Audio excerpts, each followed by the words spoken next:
Yet again, we enter another day with no updates from the king. Everybody wondered if Fanatics Fest would be the moment where LeBron James told us the where, the how, the when, the why. But we got none of it. It's Yahoo Sports Daily. She's Caroline Fenton. I'm Jason Fitz. LeBron basically saying, just to back off as Halliburton started to ask some questions on one of his three appearances yesterday. And didn't we already talk about this in the back? Halliburton acquiesced, said, I'll leave it alone. Much conversation about happiness, much conversation about how nuanced this is for LeBron in different panels. But three panels, no decisions. Caroline, how are we feeling about it? Well, if you would have watched the show yesterday, then you would have known that you probably shouldn't have expected any sort of decision from LeBron because we went through this, appearance by appearance by appearance, panel by panel. And we just kind of explained why none of those places really made a whole lot of sense for LeBron to make this decision. And we wondered, does LeBron even know where he's going? We wondered, would LeBron want to wait out the World Cup and let some of the biggest sports stories kind of settle a little bit before, bam, he drops the bomb and gives us his massive decision? It doesn't surprise me in the slightest, though, that LeBron did not announce his decision to the world yesterday, because I think that he wants to have the spotlight on his own. I don't think that if he were to make his announcement with anybody else, I don't think that it would necessarily be Tyrese Halliburton. And look, no disrespect to Tyrese Halliburton. I'm sure he's a great guy. But if this is the final, and let's just go ahead and make the assumption that this is the final free agency move for LeBron, after all of the free agency announcements and anticipation that we've had throughout LeBron James's career, whether it was the decision, I'm taking my talents to South Beach, whether it was the Sports Illustrated breakdown announcing he was going back to Cleveland, and then that he was staying in Cleveland, and that he was going to Los Angeles, and that he was staying in Los Angeles, and no longer staying in Los Angeles. If this is the last one, and let's just go ahead and say it is the last one, he's not sharing that spotlight with anybody. Well, and Brian Windhorst pointed out on ESPN that maybe the most interesting thing that LeBron said yesterday is he's deciding to play out where to play out the last few years. So this may not be his last year, but this is likely his last destination. Mm-hmm. What has me confused is why do we all believe that LeBron owes us anything on our time? At what point did LeBron need to sit down and factor in whether or not ESPN's tired of talking about it? At what point did LeBron James need to sit down and decide about whether or not Yahoo Sports was tired of talking about where LeBron's going? At what point did LeBron need to worry about whether fans are fed up? LeBron's not holding anyone hostage. Everyone's choosing to be held hostage. And there's a distinct difference between the two. If the Cavs don't want to sit around and wait for this decision because they are tired of the waiting process, they can move on. If Golden State doesn't want to sit around and wait through this process, they can move on. Even Adam Silver yesterday pointed out the fact that they can't finalize the NBA schedule until they hear something from LeBron because it will matter to the scheduling of all their prominent landmark tentpole games. Okay, that's not LeBron's problem. You could go ahead and schedule the teams that you know right now are going to be great. You don't have to put LeBron in the middle of it. You want to put LeBron in the middle of it. It would be helpful for you to put LeBron in the middle of it, but that is not LeBron James's problem. LeBron James has earned the right to play the rest of his career wherever the hell he wants to play there. And frankly, to me, it's clear that anybody has the right to decide where they're going to play the rest of their time, anywhere they choose, on the timing they choose. Why are we sitting around here making this a LeBron problem when it's not a LeBron problem? LeBron's issue right now is where's he going to go play golf? LeBron's issue right now is which panel is he appearing at Fanatics Fest? If he wants to go to concerts, have a great time. If he wants to not think about this, if he wants to wait all the way until the regular season is about to start, he can do that. And if the teams in the mix don't like that, that ain't his problem. They can all move on. And if we don't like it as a collective media that's covering LeBron, that ain't his problem. We can all move on. The problem really is right now, like let's peel the curtain back for everybody that isn't behind the scenes in sports media business. The problem right now is there's not a lot to talk about, and we're obsessed with LeBron. If this were the middle of football season, we wouldn't be as worried. The fact is, we're taking our problem, which is it's a light time in the calendar, and we're making it LeBron's problem. Caroline, I don't think he owes any of us an answer until he's damn well ready to give it. No, he doesn't, which is why I don't feel like myself personally. I don't feel like my patience is wearing as thin as maybe some big time NBA fans or some NBA insiders that are like, come on and make a decision already. Am I excited to hear about where LeBron is going to play next? Yeah, of course I am. Because I've changed Sure. my mind probably 7 different times about where I was so sure LeBron was going to end up. So I am excited for all of this to be resolved and for us to have a clearer path of how LeBron's career is going to end. Of course I am. But I think I just expected from the start for this to be a really lengthy process. So it doesn't really surprise me. And I also don't want us all to get overly excited and overly invested into maybe what some of the things that we heard over the last couple of days or yesterday from LeBron's panels. LeBron mentioned that one of his top priorities is family, being close to his wife, being close to his kids. Haven't we been talking about that for the last like month? About how when you're 41 years old, sometimes your priorities are just different. Sometimes you just do want to be comfortable and close to your family. That you would have your kids are getting older. You don't have as much time left with them at home. You don't want to go across the country from them. We talked about that. We knew that that was probably going to be a factor. And it was zero surprise to me yesterday that he said that and shared that on a panel. But for some reason, I saw social media going absolutely crazy over that. We knew that, guys. Come on. When he mentioned that he's going to be taking his time and, being patient with this decision, we knew that. We know LeBron James. He's an incredibly thoughtful person and a very smart businessman. Incredibly thoughtful people and incredibly smart business people don't just make overnight hasty decisions just like that. Now, of course, this wouldn't be overnight or hasty. This has been going on for a very long time. But I don't think that I learned anything new about the LeBron James process yesterday. But I do feel like all of us as a collective society are overly investing into every single little breadcrumb that gets dropped from either Rich Paul, that you see right there, or from LeBron James himself.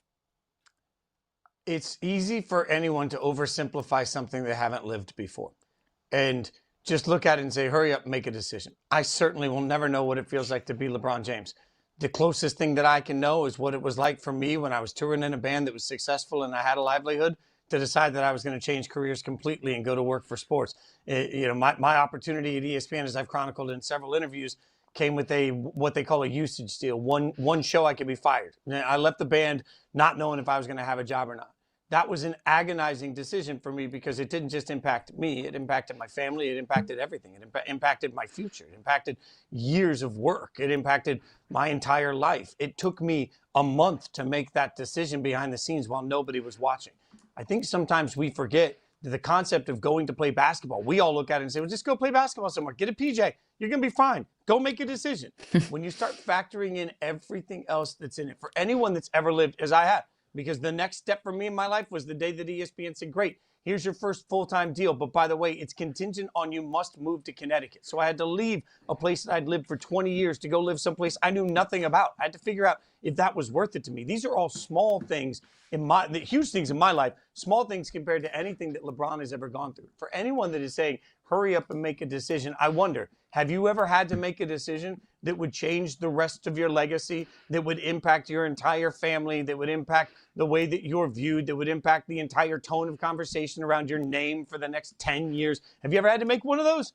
If you haven't, maybe give the man the grace to make the decision on his time, his way. I think he's earned it. Now, there was one thing I hated yesterday, and it wasn't LeBron. It was actually Pat Riley. I hated something Pat Riley had to say. At Giannis's introductory press conference, he said, here's the quote, "We landed the plane. There's another one we have to land." Now, obviously, he's referencing LeBron, but Caroline, Giannis is supposed to be enough. I kept watching that thinking, you're at the moment where you're introducing Giannis Antetokounmpo and you're turning it into a LeBron James conversation. Like, part of the reason you traded for Giannis was because this is supposed to be the moment that Giannis catapults a team to another level and Giannis becomes a star. And instead, even in his introductory press conference, it was like, well, we're halfway there. It's like you're singing Bon Jovi. I don't get it. We're not living on a prayer. You got Giannis. That should have been enough. I hated this from Pat Riley. I don't hate the message. I hate the timing because you're right. That's probably not the right time or place to mention how your team is incomplete when you're introducing an absolute superstar, one of the biggest fish of the NBA offseason. Hey, but it probably should just be about Giannis. I also don't think Giannis is that type of person that he would have taken offense to that, because we saw the video of Giannis saying, "Oh my gosh, my heart! You should feel my heart." Whenever the prank was kind of pulled on him, that they said LeBron was heading back to Cleveland. So I do think that Giannis has so much respect for LeBron, and Giannis does see playing with LeBron as a legitimate possibility. So I'm with you. It probably wasn't the right place to say that at Giannis's introductory press conference. But do any of us think that Miami's team is done? Do any of us think right now, as currently constructed, the Miami Heat are legitimate NBA championship contenders? Fine if you think so. I don't. I don't think that Giannis was enough. I don't think Giannis was the last move that the Miami Heat were going to make. I don't think that's the last move they should make. Because you don't make a move for Giannis and then it improves you to what? The 4th or 5th best team in the East? They need offensive production somewhere. They need three-point shooting somewhere. You can't just defense everyone to death with Giannis and Bam. So I don't disagree with the sentiment. I disagree with the timing. I also think that Pat Riley made a smart and strategic move. And everybody knows what he's talking about with the plane to land, that's LeBron. But he's also vague enough that if LeBron, let's just say, goes to Cleveland, goes to Golden State, goes anywhere not named the Miami Heat, Pat Riley can turn around and say, oh, this other guy that we signed, that was the one that we were talking about all along. Even though we know he's talking about LeBron, obviously, at least he was much more subtle than Kenny Atkinson was. Yeah, that is a fair point. We got a lot of coaches saying a lot of things about LeBron. I mean, we got Steve Kerr out there telling people to tweet that they've got him. I mean, that's where we are at this point with coaches talking about LeBron, and it's a little wild. What a wacky world. Yeah, it is. I don't like managing expectations before anything is even started. And to me, the acquisition of Giannis was supposed to be, it was sold as a superstar acquisition. I think on this show, if you've been watching Yahoo Sports Daily, we told you at the time, yeah, it's fine. It's fine. And before Giannis was moved, we sort of told you, yeah, it's going to be fine wherever he goes. It's not going to be epic. It's going to be fine.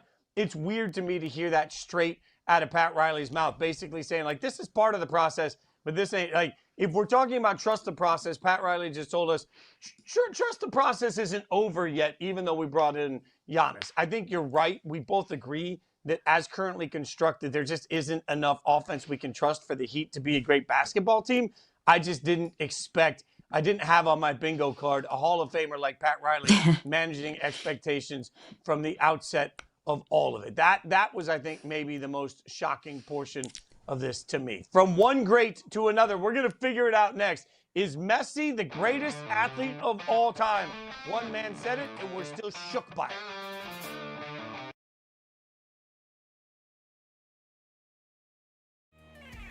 Cahoon sends the motion. The motion stops short. That was just an easy, it rips away. Cannot be stopped. What a move down to the 12-yard line. Huge catch right there. Yeah, Red Douglas, they got him open in space. You saw in the motion he hesitated. That's a tough play for a safety. He's coming downhill on a quick 5-yard route. All you have to do is make one man miss, and Red Douglas does a great job of making his man miss. Jaylen Brown is one of the 20 best players in basketball, and they just let him be traded from Boston to Philadelphia for 2 firsts, 2 seconds, and Paul George. What's the league seeing that everybody else with eyeballs can't see? I don't get it. How does 35-year-old Kawhi Leonard go for more? How does Walker Kessler go for more? It just doesn't make any sense. Jerome Johnson, standout quarterback.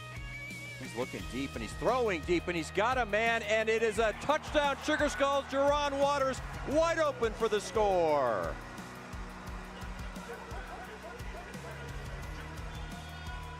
That would be one of the most challenging routes to defend. I mean, he ran a post from one side of the field to the other, and if you're by yourself as a defensive back, good luck with that. How do you feel about the Seahawks skill players at this point in time? The good part, I think, if you're a Seahawks fan, what you would argue here is that outside of Cooper Kupp, like, everybody should, I think, have another step to take. It's not impossible that JSN does this again. But Yeah. then you bake in some, I'm not like negative against the player, but just a little regression there. The way you offset that is younger guys and other players step up. I grew up watching Michael Jordan, okay? And if I was trying to articulate Michael Jordan, I don't know if I would have found the words consistently of when the moment is the biggest, when the lights are the brightest, how does this player shine? I wasn't in broadcasting for Tiger Woods. I wasn't in broadcasting for Serena Williams. Guys, he's better than all of those three. Strong statements from Taylor Twellman yesterday on this show that really shook us. We thought about it all day long. Trying to define the greatness of a player is really difficult, Caroline. But as he says there, Messi better than Jordan, Serena, Tiger. Are we buying it? Look, I will acknowledge the blind spots that exist for me in the sports world and the world in general. We live in the United States where clearly soccer is maybe the fourth or fifth most important sport. I know, I've lived through the impact of Serena and Tiger. I didn't live through the current, like the time of Michael Jordan, but I, of course, feel it. Like Michael Jordan's DNA is still very much so intertwined with the NBA. So I know that. I can see that. We talk about it. I've experienced it my entire life. It's hard for me to say that no, absolutely that is wrong because I don't know. I don't live in the soccer world. I don't live in a country where soccer is the number one most important thing. I have never been to Argentina, so I don't know the impact that Messi might have had for that country. Or Spain, I know obviously has had a huge impact on the game of soccer in Spain as well, where he started his professional career. So it's hard for me. I will acknowledge at least my blind spots. I will acknowledge at least that I have lived one experience and not the other. But it is hard for me to say that any one person could be more impactful than all three of those combined. Because we've seen what Tiger has done for the game of golf. Not just the actual sport itself and popularizing it, but also socially what it's done. Kind of breaking down racial barriers that existed for so long in golf. Serena Williams, the same way. So Michael Jordan popularized basketball across the globe with the Dream Team. So all of those three, all of their impacts will be felt, I think, forever. And look, Messi is no different. We're talking about soccer. We're talking about globally the most important sport. Not here, but globally, yes. We're talking about the greatest soccer player to ever play. I understand how monumental that is. It is just hard for me to say that he is more than all three of them combined, partly because I just simply can't wrap my mind around that. I think this all comes back to the context of what we've experienced. You're 1,000% right. I've said this before, but part of the reason that I think the LeBron versus Michael debate will always be failed for the GOAT is it's all about your tangible experiences, what you associate with certain chapters of your life, which is the reason why you might have a favorite band that actually sucks, but you love them because they were important to you when you were 14, right? Like you have that memory of your first dance. You're like, I remember that song. Your first concert, you remember that song. Like those tangible connective moments are part of the fiber that brings us to our decision of what is great and what isn't great sometimes. So if you're my age, you grew up with this tangible connective fiber of Michael Jordan and it connected differently. So for me, particularly shocking yesterday because Twellman and I are a similar age, it was shocking for me to hear him say that he thinks that Messi is better than Jordan simply because Jordan represented more than sports to people that are in their, anywhere from 40 to 55. Jordan was more than sports. He was a cultural icon. It was something bigger than that. The world stopped every time he was in a key moment. The world stopped every time there was an NBA Finals game and it involved Michael Jordan. It just hit differently. And I think it's hard to associate for some of us LeBron James the same way because you're older by then. You have different priorities. The world doesn't stop. The world can't stop as much when you're in your 30s watching basketball as it can when you're 15. But I think part of what makes this conversation interesting about the greatest and the GOAT and how we resonate is that Messi's greatest, his GOAT tangible connection comes with more of the world. More of the world is paying attention to Messi than anyone ever before in that sense, simply because of the global popularity of soccer. So while Michael Jordan was certainly a phenomenon that would go anywhere in the world and he gets stopped in the streets, Messi is somebody that there's a whole section of the world, not necessarily in the States, but a whole section of the world, all the rest of the world, that's been stopping to watch him for years. That's a whole section of the world that condescendingly tells us through this World Cup process, how could you not know, right? There's a whole section of the world that associates Messi with some of the greatest moments they've had and some of the biggest cheering moments and some of the most miraculous sports moments, all of these things associated with them. So I can see why, if you grew up with soccer as your passion, you would feel that way. Certainly for me, I never loved golf the way some people love golf. So while I appreciate the greatness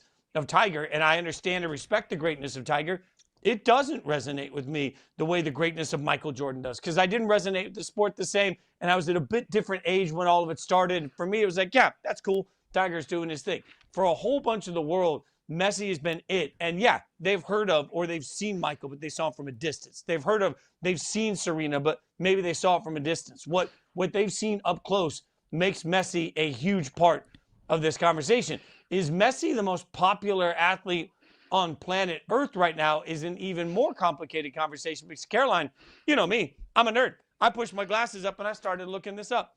Every metric I can find from 2018 to now that ranks marketability and popularity of sports, different athletes across different sports, actually ranks Ronaldo as higher than Messi. So I don't know what to do with that.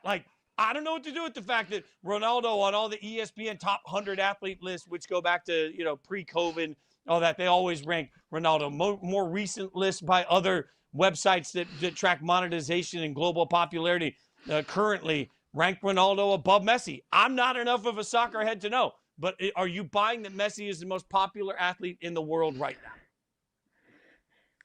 Today, on Friday, July 17th, yeah. Because he just punched Argentina's ticket to the World Cup final for the second year in a row. He has an opportunity to win back-to-back World Cups in what will be his final World Cup. So, yes, today, right now, in this World Cup, this summer, in 2026, yeah, I will buy that. That is easy for me to buy. Is Lionel Messi the most popular athlete on the planet, period? Point blank? Not July 17th, 2026? I think you can make an argument. Absolutely. You have to ask what necessarily defines popularity. Is it Instagram followers? Social media following? And don't roll your eyes at that, because that is a metric that matters. Is it how you're talked about? Is it the conversation? Is it how recognizable you are? Is it the amount of money that you make? Is it the amount of the number of endorsement deals that you have? Because if you ask me, just, hey, if you have to, is Lionel Messi the most popular athlete in the world? I could say, yeah, sure, totally. I can make an argument for that. What about Cristiano Ronaldo? Yeah, totally. For sure, you can make an argument for that. What about LeBron James? I don't hate that. Sure, could probably make an argument for that. What about Shohei Ohtani? Maybe not South America and Europe, but in the US and Asia, yeah, definitely. I think that's hard to define because it is so dependent on recency bias. I think it's dependent on and what's happening in the news cycle. If you would have asked me this 6 months ago, maybe would have been a different response because we wouldn't have been in the thick of the World Cup. That Lionel Messi would not be on our TV screens once or twice every single week, and he wouldn't be in pursuit of yet another world championship. And I don't want this to come across as me not wanting to answer the question or dodging the question. I just think it's a multifaceted, far much more nuanced conversation.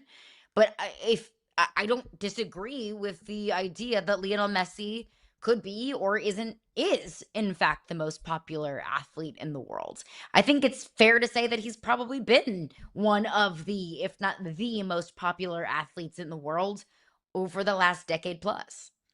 Not 2 decades. That's one of the interesting, again, conversations about depending on where you are and what you grow up on. Because as I've made the point for years, the football stars that we think of as football stars, there are places you can go all over the world that have never heard of them. I was lucky enough to tour all over the world, and the number of times I'd be in Europe and tried to talk to somebody about football and they'd never heard of some of the biggest stars in the NFL. Like, we live in an NFL bubble. And the phrase that they always say in sports media in the United States is that football is king, because we know that, frankly, everybody gravitates to it. So, yeah, certainly Messi, if we're going to make the argument he's the most popular athlete in the world, it would be hard for me to push back on that. I think Shohei probably will get some global consideration because what he means to an entire group of the world also. And I think guys like LeBron that have certainly crossed over the global popularity of the NBA gives somebody like LeBron the edge in that. What's interesting to me about Messi is that for all of his global popularity, I want to remind everybody that he officially joined Inter Miami in MLS July 15th, 2023.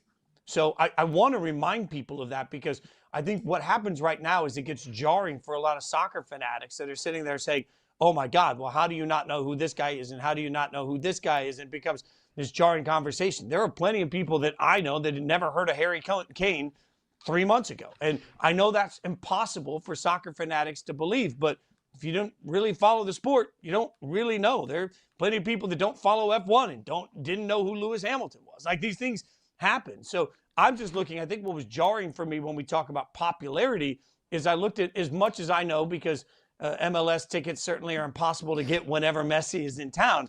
Ask yourself, how many times have you turned on a random sports show since July 15th of 2023 and the entire show has led with the Lionel Messi MLS highlight? Hasn't happened. So there is still, at least in America, there's still a line of demarcation that soccer hasn't gotten past. Now, maybe the World Cup changes all of that. That's part of what you and I think, have tried to have nuanced conversations about repeatedly in this process, is what's all of this mean for the future? How many people are going to be tonight tuning in to an MLS matchup that's happening on Fox 1?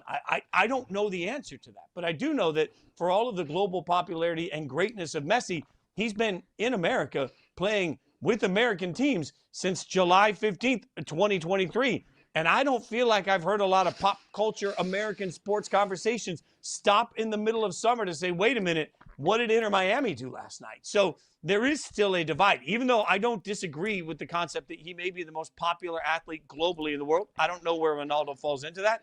I do think it's interesting that there has still at least been a glass ceiling that has not yet been broken through by Messi in this country. And there's been opportunity, not just through the World Cup, but for the last couple of years leading up to it. And I think American sports fans acknowledge and appreciate the greatness of Lionel Messi. And when I was doing radio in Nashville, Inter Miami came to play Nashville SC. And it was for some sort of in-season tournament. Again, I have never accused myself of being a soccer genius and a soccer insider. But it was some sort of like in-season tournament. Inter Miami was coming to Nashville SC. And the ticket prices were astronomical. We're talking like a 4-figure get-in price just to go watch Inter Miami, when the average going price for a Nashville SC game on any other night was like $15. You know, obviously you could upgrade your seats and get something super fancy, but it was not going to break the bank if you just wanted to get in on any other night. So that was, you know, that's at least an anecdote and a small example of me acknowledging that sports fans, soccer fans here in the US know how lucky we are to have Lionel Messi playing on our soil, and acknowledge that any opportunity you can get to see Lionel Messi is an incredibly valuable one. With that being said, we just don't value soccer that much in this country. And the people who do value soccer are a fairly small population, and they probably love soccer secondarily or tertiarily to football, baseball, basketball, hockey, pick your poison. So we do appreciate Messi. I think we as sports fans just appreciate greatness if it comes in any sort of form. Like, if the greatest cricket player to ever live all of a sudden came here and played a cricket match, is that what they call it? Then I would say, cool, that's great. I acknowledge that. Yeah, sure. Sorry, cricket fans globally. I don't know anything about cricket, nor have I sat through an entirety of a cricket match, but I can acknowledge greatness. And I think that we do. We just don't appreciate the game like they do in other countries. Popularity doesn't always require greatness either. Just remember, like, this is the test I always ask. I just ask everybody to ask themselves. It's true. If you walked into a random Starbucks in the middle of Montana with a picture of Tom Brady in America, how many people would know who he is? Now walk into that same Starbucks with a picture of Lionel Messi, and ask yourself how many people would know who he is. It just speaks to popularity alone, not greatness, just popularity. By the way, Nashville SC taking on Atlanta tonight. So MLS in action, back tonight. Look at that. All right. We will absolutely not lead with the highlight of that coming up. But coming up next, we're going to figure out if there's a tie between the Knicks and the Cowboys. Hear me out. We'll tell you about it next.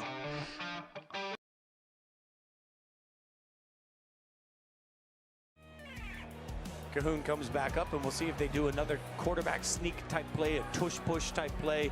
He's right up under center. And this time they hand off. Almost had him in the backfield, but cannot be stopped, cannot be contained.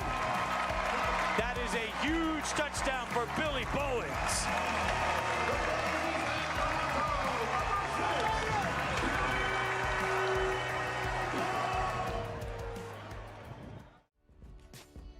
How would you describe that guy who was sitting here in August? Well, truth be told, it's what you said. I was crushed. I wasn't sure how to feel about it, everything. It's like you have this dream, as a kid to be somewhere, and you really, really feel like you're supposed to be there. And you know what's working and you know what doesn't, but you're willing to try to keep making it work. I can't even be mad or frustrated about how things have happened. I've had experiences in my life since August that would have not happened had I stayed. 2024 IFL MVP Jerome Johnson, second game ever as a Tucson Sugar Skull, facing this 3rd and 11. Steps up, fires deep, and Lofton's there. One-handed catch, touchdown Sugar Skulls. Are you kidding me? Yo! That was nasty right there. I thought he overthrew him. I really did. And then he just reached out, bang, grabbed it. The starting price for a low 4-star. So low 4-star would be, we'd be talking the 350th best player in the country. $350,000. So 300 to 400 individuals a year, let's say roughly, are getting a 4-star ranking. 350K on average? That feels correct. I saw that number and I thought, it seems low. My man, that was my reaction. Ross. The Super Bowl next year is February 14th, 2027. Shoddy saying we plan on being there. Now remember, in January, Knicks owner James Dolan said on WFAN, I'd say we want to get to the finals and we should win the finals. In the middle of a 2-9 stretch, none of us were in. The Knicks were able to overcome. They win their first title. So now we're manifesting. We're taking from James Dolan all the way to Schottenheimer saying the Super Bowl next year is February 14th, 2027. Could the Cowboys have a Knicks-like run this season, Caroline Fenton? What's at you? I think that Brian Schottenheimer will be enjoying a lovely Valentine's Day dinner with his wife, is what I have to say about that, because he will probably not be in Los Angeles. Look, that's the right mindset that you have to have, right? That's what the fan base wants to hear from your head coach. Because one of the alternatives is not saying that at all. I think that's a good choice. Another alternative is, we know the Super Bowl's coming up next year, but we'll see. So I don't, especially on July 17th, I have no problem with a coach necessarily saying that, because everything is going to be fine season. In July and in August, once training camp starts, everyone's team is winning the Super Bowl. Congratulations. I just think the NFC is far too top heavy. For the Cowboys to get there, first of all, you have to get through the Eagles in your own division. And top to bottom, I would take the Eagles roster over the Dallas Cowboys. Understanding that the Dallas Cowboys roster is upgraded from what we saw last season. The defense was atrocious. They did what they could in the offseason, drafting Caleb Downs in the first round of the draft this year. So they have upgraded the roster in places that needed upgrading. But I don't see today the Cowboys beating the Rams in a playoff game. I don't see today the Cowboys beating the Seahawks necessarily in a playoff game. Now, we'll see, because the Seahawks that I'm talking about is still the vision of the Seahawks that we know and we saw in the Super Bowl last year. We know that's not necessarily the team that we're going to see this year. Anything can change. But right now, I just feel like the NFC is way too crowded, and the Cowboys have too many question marks that they haven't answered for me quite yet. Well, if we go back and look at what Schottenheimer said, he said, we'll be there on February 14th. He meant the same way we'll be there. Just, covering it or hanging out with people or going to the game and watching the game. He didn't mean coaching the game. There's no look. Cowboys fans refuse to acknowledge this, but at the end of the day, you're just not special. Your team's not special anymore. Your team was special for a long time. Your team was special generationally. I, as a Raiders fan, have had to say this several times. One of the weirdest things about being a Raiders fan is that so often Raiders fans talk about the 70s and the 80s. Who cares about the 70s and the 80s? Cowboys fans, who cares about the 90s? We do because of our age, and some of us grew up in an era where these teams were great. But at what point do we stop caring about that? The problem is the Cowboys are such a massive brand, and they matter so much because of it. Let's go back in time and sort of educate everybody on why the Cowboys matter so much. There was an era in this country where there was no Sunday ticket. It's the era I grew up in, which meant that all you had was the opportunity for one game on CBS, one game on NBC, one game on Fox. I'm old enough that Sunday Night Football didn't even exist when I was a kid, right? So Sundays you had 2 games at 1 o'clock, 1 game at 4 o'clock. That was it. Whatever area you lived in, you got a local game, and then the rest of the country got a big game.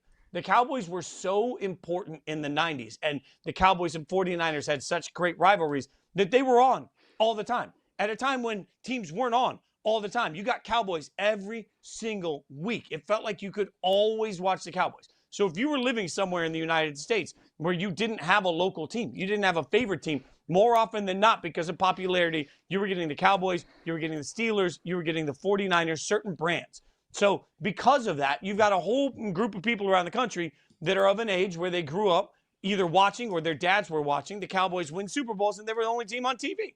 I understand why the Cowboys as a brand matter, as a metric matter. But the Cowboys as a football team aren't special. Every time they say the Cowboys haven't won a Super Bowl since, they're just like everybody else. The Cowboys, more often than not, are afterthoughts in the actual Super Bowl conversation. So do I believe that the Cowboys will be relevant all year? Yes. If the question is, are the Cowboys going to the Super Bowl? How can I possibly get to that answer? Because they never do it. They never get there. When's the last time the Cowboys were in real proximity of a Super Bowl where we sat there and said, oh, wait, going into an NFC championship game and the Cowboys should win this one?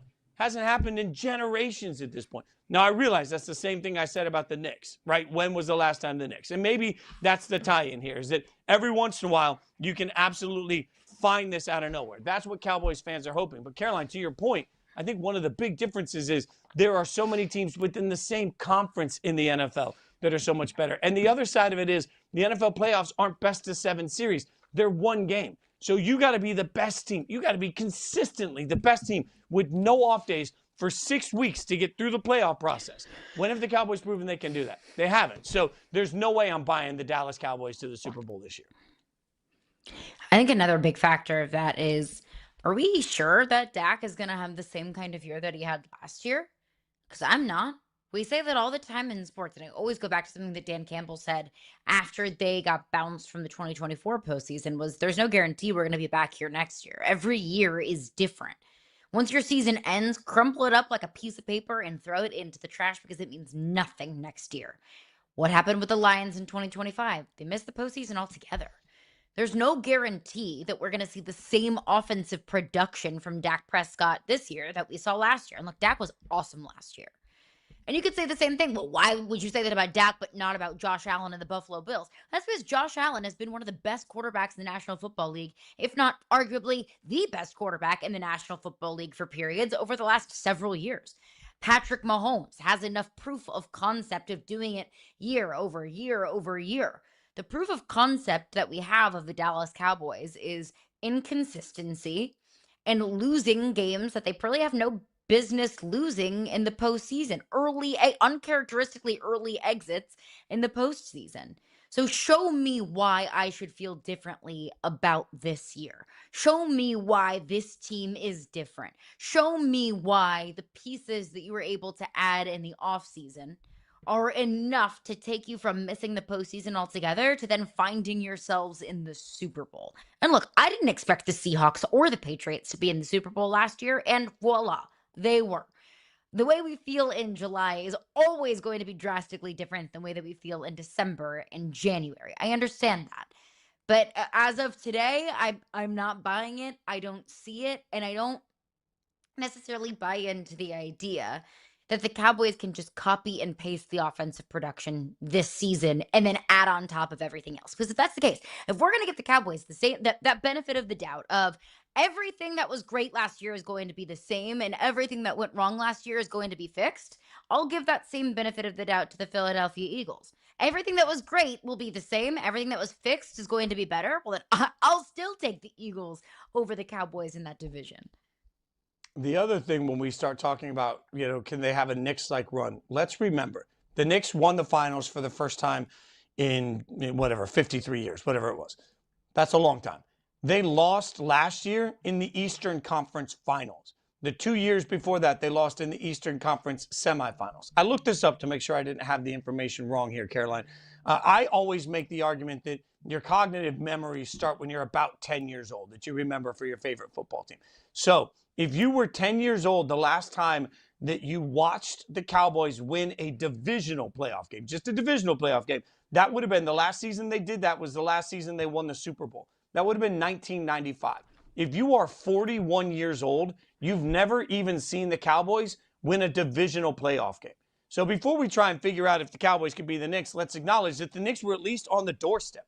They were on the doorstep and made drastic changes to move through that door. But the Cowboys aren't on the doorstep to anything. The Cowboys are a team that the last couple of years didn't make the playoffs. They're coming off of 2 years with a losing record, right? The last times they were in the playoffs, they've had a bunch of bad. So I don't understand how we get a team from 7-9-1 suddenly into the Super Bowl because they haven't walked through that trajectory. And again, I want to remind you, 41 years old, that would be the age of somebody that last remembers a Cowboys Super Bowl, which is the last time they won a divisional round game. I don't think that math is correct. No, they would have been. No, yeah, but remember, I'm saying you got to be 10 years old to remember it. So, like, if you were born 10 years old to remember. Got it. Got to be 10 years old to remember it. Like, you don't remember it if you were 5. Hard to do you don't math remember on if air. you were 5. No, well, you are right. I try not to do math on air, but you got to be 10 years old to remember it. So if you were a 10-year-old kid the last time they won a divisional game, that being said, what gets them over the hump? Is there something you think this year could get the Cowboys to the unthinkable and over the hump? And I don't think it is the unthinkable. Like, it's the unthinkable for me to think about the Cardinals or the Titans or the Jets getting to the Super Bowl. That is not even in the realm of possibility. There's a higher chance of me sprouting an arm in the middle of my chest in this show than there is the Jets getting to the Super Bowl next year. It's but the Cowboys. Somebody that's not clip that unthinkable. off. It's just not probable. Just in case somebody saved this moment. Just in case. We're going to have some Photoshop work to do if things get weird. Go ahead, Caroline. It's not unthinkable to think about the Cowboys in the Super Bowl. It's just improbable. There would have to be a lot that goes right for the Cowboys and a lot that goes wrong for everybody else. For the Cowboys, it would have to be Dak playing like he played last season, plus massive defensive upgrades. Because we said last year, if the defense was just average, then the Cowboys would find themselves in the postseason. But we're not just talking about getting to the postseason. We're talking about getting to the Super Bowl. So if they want to get to the Super Bowl, the offense is going to have to be at an elite level more consistently than it was last season.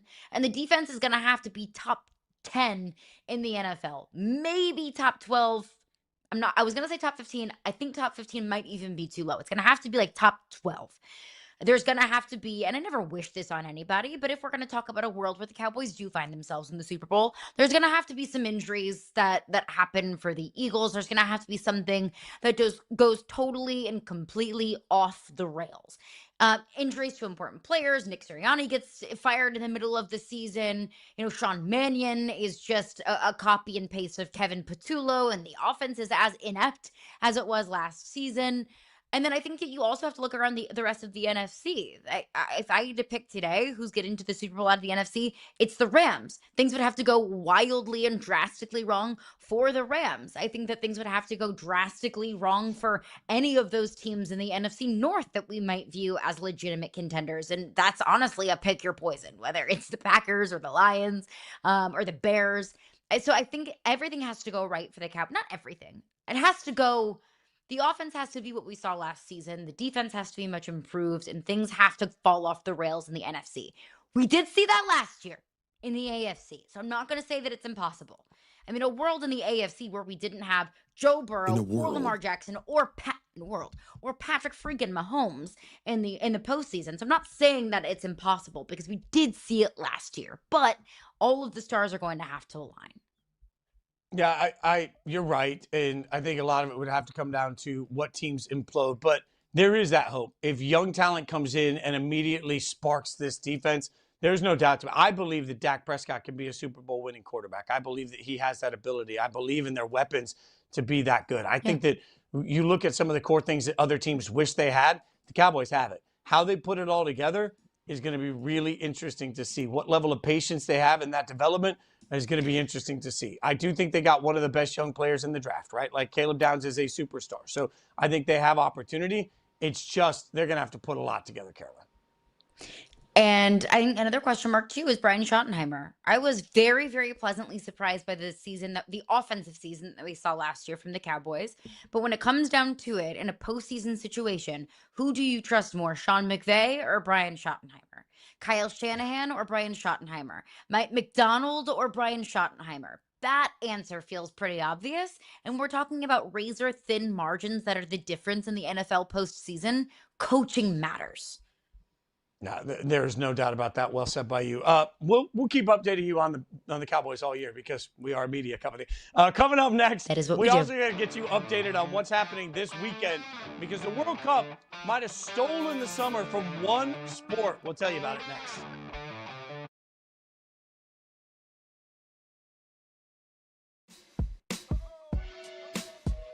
In today's modern baseball, can a reliever like Mason Miller win a Cy Young? That's a good question. It would take a year, I think, like this for Mason Miller, a strikeout rate of over 60% on that slider, to make people say, yeah, he deserves the Cy Young. But if it doesn't happen and Mason Miller does this for the rest of the year, it will never happen. I think it's safe in saying that.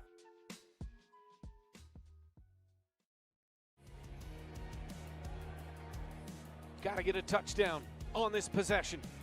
Stepping up Garrett. Garrett surveying. He wants it all. End zone Flavors is there, but it's pulled away by Cook.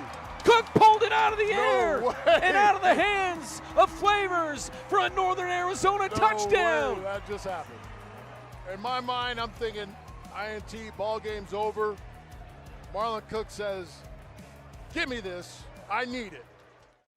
No referee should ever want to be the difference maker in the fight. We want the fighters to settle that. And you get a lot of people talking about, hey, you should be taking points for this. Every groin shot should be a point taken. Every eye thing should be a point taken.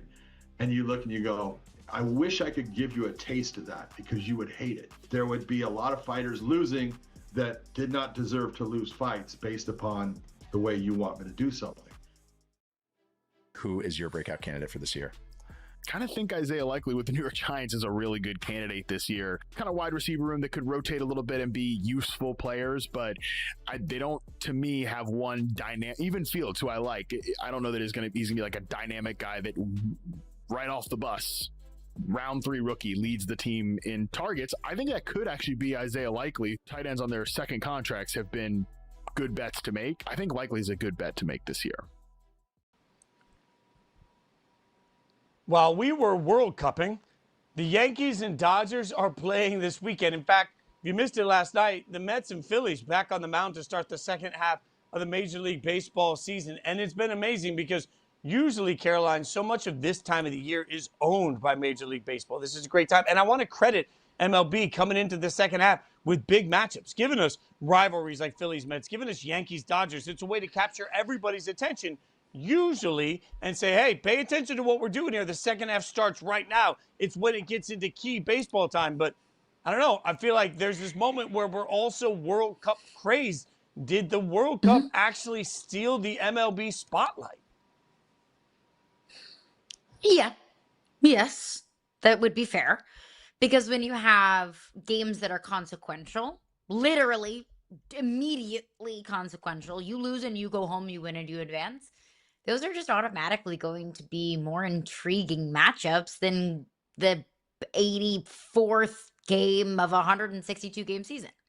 That when you have an international tournament hosted on our home soil that happens once every 4 years, that kind of beats out a team that plays 4 games in 1 week. So I think it's just the nature of it all. I think the World Cup has probably stolen the spotlight from a lot of stories, not even just in the sports world, but just stories, period. I mean, we're talking about LeBron James maybe delaying his free agency announcement because he doesn't want to split, the airtime with the World Cup. That's just the kind of attention that the World Cup commands. That's the attention that the World Cup deserves. I think that's the kind of attention, that's a good thing that the World Cup is getting because it's happening here. And Canada, Mexico, of course.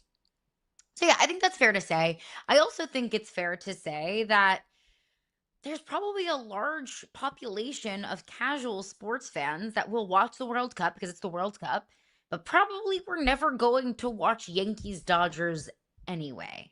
Probably don't have their TVs on Major League Baseball on any given night.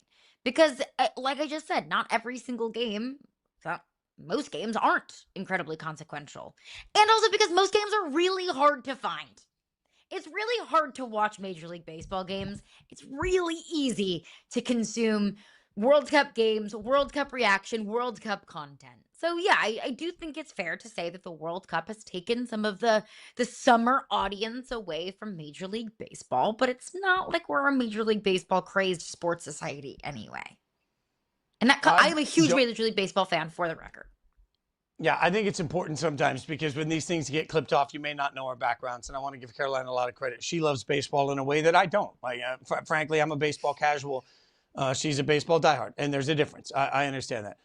I've thought a lot about this World Cup portion of it. And, the funny thing is, it was treated differently 4 years ago when it was in Qatar. And part of the reason that it was treated differently was the time of year. Because of the heat and the weather, they moved it to the fall last time. And we forget that sometimes because, frankly, at the time I was at ESPN. And I was talking to one of my ESPN buddies currently about the fact that we never talked about it 4 years ago. Well, it was in the middle of football season, college football season. It was in a different time zone. It was weird. It was hard to find all of these different things. It just didn't captivate the same because of everything going on. It has captivated us in part because it's given us a March Madness feel to every single match in the middle of the day, in the middle of summer. One thing we love about March Madness is that, these games tip off in the middle of the day. You can pretend you're working, you're scrolling over on your laptop to make sure your boss thinks the spreadsheet's open, but you're really watching the game. We know all of these tricks. Makes you feel like you're getting a little summer vacation right now, that you get to do some of those March tricks today, that we are getting noon games and 3 o'clock games and the opportunity for people to skip work or say they're working from home to watch something that has elimination March Madness-like feel. And at the same time as watching all of that, we're getting crazed fans from all over the world that are discovering ranch, right? Like, so I think that the beauty of what we've seen has been so mesmerizing that, yes, it's taken attention away because, and not necessarily in a bad way, it's just reality. You don't see this scene that is on the screen right now during a regular season Major League Baseball game. It is impossible. You are not going to see anything like that. So the spectacle of it, the fact that it's a spectacle on American soil, that we're watching people fall in love with America, Americans, American culture.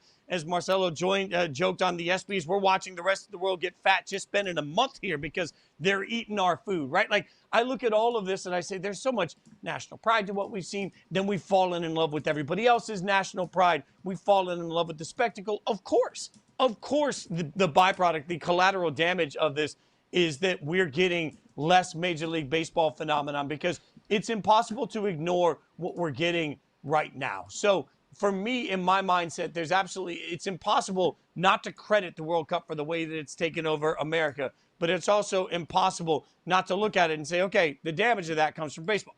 That doesn't mean that baseball can't figure it out. That doesn't mean that Major League Baseball won't have the opportunity to turn around and recapture our attention. Let's remember that the World Cup actually stops on Sunday. We get a championship on Sunday, which means Monday, Tuesday, Wednesday, all of these times, we still have weeks before football starts. We still have weeks to figure it out. And I think this is important. Netflix, 5.3 million viewers, like that's still something. It's the lowest viewership in more than 2 decades. I understand that, but there are still baseball fans out here that are going to be thirsty for the opportunity to watch baseball. So obviously, as I think we've lost Caroline. I think Caroline has some technical difficulties. We'll keep going. The other part of this that we keep asking ourselves is LeBron waiting until post-World Cup to give us his announce? My answer to that is it might not be the main reason, but it's also allowed to be a reason, isn't it? Like if LeBron wants to make sure that we're through all of this and we can pay the most attention, doesn't that sort of make sense? As I've said before, when you time out the release of a movie, one thing you look at is what other movies are going to be coming out. You don't want to go for number one the same weekend that Odyssey's coming out and you think they're going for number one. You want to time your movie release to make sure that you have the best chance to get the most eyeballs and the most box office success. We all often see, well, an animated movie's coming out here. So we want to make sure that we don't release our animated movie around it because we don't want to compete with it. That makes good business sense. LeBron's also in the entertainment business. He's in the movie business. He's in the music business. In the music business, when you release a record or a song, you look all the way at the calendar months down the road and say, well, we got to release on this week so that we're going for number one on this week. It's all calculated in time. It's not a bad thing for LeBron to do the same exact thing with this announcement. As a media mogul, wouldn't LeBron look around and ask himself, okay, when can I get the most attention for my media company by releasing this information? The answer to that's certainly not going to be the Friday before the World Cup, right? That doesn't make any sense. A Friday announce doesn't make any sense because we can't react to it until Monday. If I'm LeBron, if I'm anybody that has a huge media platform, I'm releasing when I get the chance for the most reaction, for the most days, for the most conversation, for the most ears, for the most eyeballs. So in this situation, if I'm LeBron, I'm waiting till the world's no longer paying attention to the World Cup. We clear that out. Now I look at the calendar and say, well, what else is disrupting me? Nothing for the next few weeks. I want to get it done before we get into the thick of football season, for sure. But I want to announce on a Tuesday or Wednesday that gives me the most chance for the most people to be watching, gives me the most chance for the most people to be reacting, and gives me the most chance for the longest reaction possible. It's the most runway for my announce. Plenty of people will say that that is ego by LeBron. I would say that that's just smart business planning by somebody that's not just a basketball player. He's a media mogul. When you're a media mogul, it's okay to look at things from the concept of what's best long-term for my media company. For all the other factors that may or may not exist, the World Cup has to be factored into this conversation with LeBron. All that to say, though, that the World Cup doesn't owe an apology to anybody. If we're being honest, let's go back to 4 months ago as we were sitting here trying to figure out our own programming around the World Cup. We at Yahoo anticipated that the World Cup would be something that people would gravitate to in historic numbers. That's why we partnered with people like Taylor Twellman. That's why we brought in influencers at Yahoo to help cover some of this. That's why we made sure social media was everywhere there could be. And it's why we prioritized, Caroline and I, studying it to make sure we were ready to cover it every single day. The World Cup doesn't owe anyone an apology, but I think a lot of us may have even underestimated how popular it would be, even if we thought it was going to be huge. We all understood the global impact of what we would see. I don't think we all understood the national impact of what we would see. And when you're riding a phenomenon like we've been riding through the process of this World Cup, you don't disrupt it, you join it. You don't try and counter-program it, you try to become part of it. That's something every single company has done. If you had asked yourself a few months ago if you believed that there would be a lead story of the World Cup on every major sports network every day, I think even a lot of soccer diehards would have said, no way it gets to that point. That's exactly where it is. So has it hurt Major League Baseball right now? Sure. Will Major League Baseball be okay? Absolutely. We will keep breaking it down for you. Of course, don't forget Taylor Twellman going to join us Monday with the React to the World Cup final. But coming up next, we'll get some preview on one of the toughest teams to figure out this offseason. Talking all things Lions coming up next, Yahoo Sports Daily.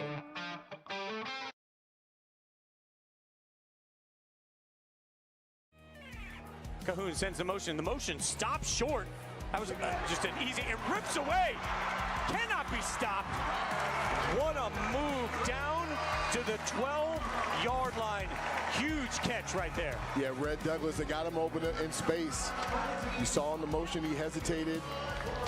That's a tough play for a safety. He's coming downhill on a quick 5-yard route. All you have to do is make one man miss, and Red Douglas does a great job of making his man miss.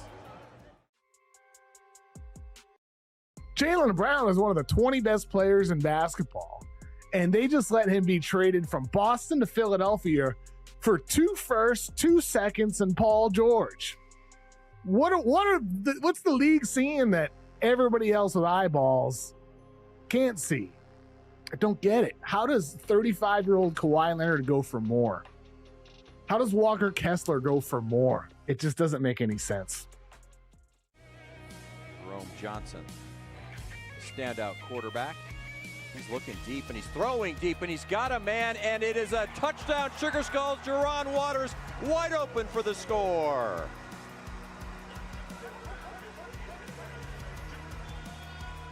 That would be one of the most challenging routes to defend. I mean, he ran a post from one side of the field to the other, and if you're by yourself as a defensive back, good luck with that.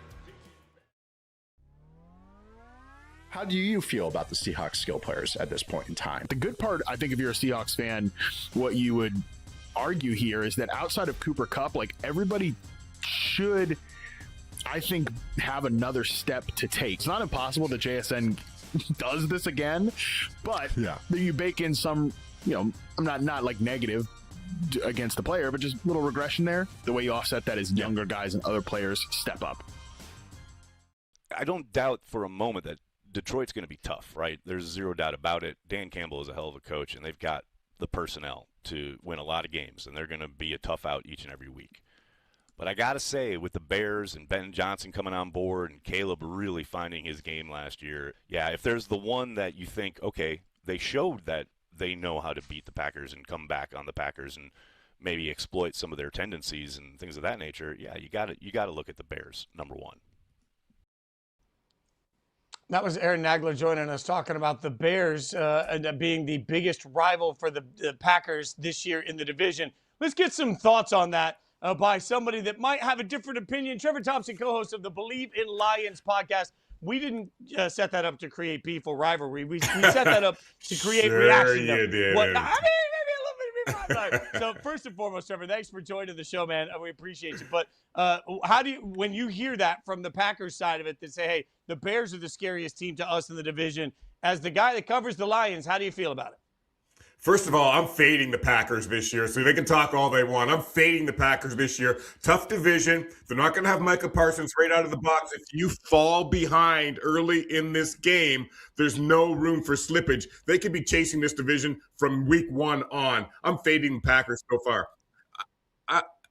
As far as the Lions and the Packers go, that's all I'm going to say about that. I want to get to the Bears, because the Bears – last year, with Ben Johnson as their first-year head coach, a lot of things to talk about as far as his relationship and the revenge games against Detroit. Detroit went 2-0 against him last year, although they did win the division. They did eliminate the Packers last year, so you got to respect what they did. He pointed out, big year for Caleb Williams, big coming-out year. But a lot of those miraculous comes back, and they won those by the skin of their teeth. This league will have a way of humbling you. Ben Johnson had a lot of chirping at the Packers in particular, and you know he's going to want to come for the Lions. I really don't know that they're going to be able to repeat as division champs. I think in 23 of the last 24 years or 25 years, a team in division play has gone from worst to first in their division. I see that happening again this year for the Detroit Lions. Last in the division this year, I've got them winning the division this year coming up, because they are going to bounce back. They do have a chip on their shoulder. They are going to be healthy. They do have more depth, and I think they've got their offense stabilized with a new offensive coordinator. And as was mentioned, Dan Campbell's still one of the best coaches in the business. So I've got the Lions winning the division. I've got the Bears second, and as I say, I'm fading the Packers. I think they might bring up the rear and finish third in this division. I'm with you that I fully expect to bounce back this season, but you go from 15-2 and one of the best teams in the NFL in 2024 with a 1-and-done in the postseason, and then follow that up with a 9-8 year and miss the postseason altogether.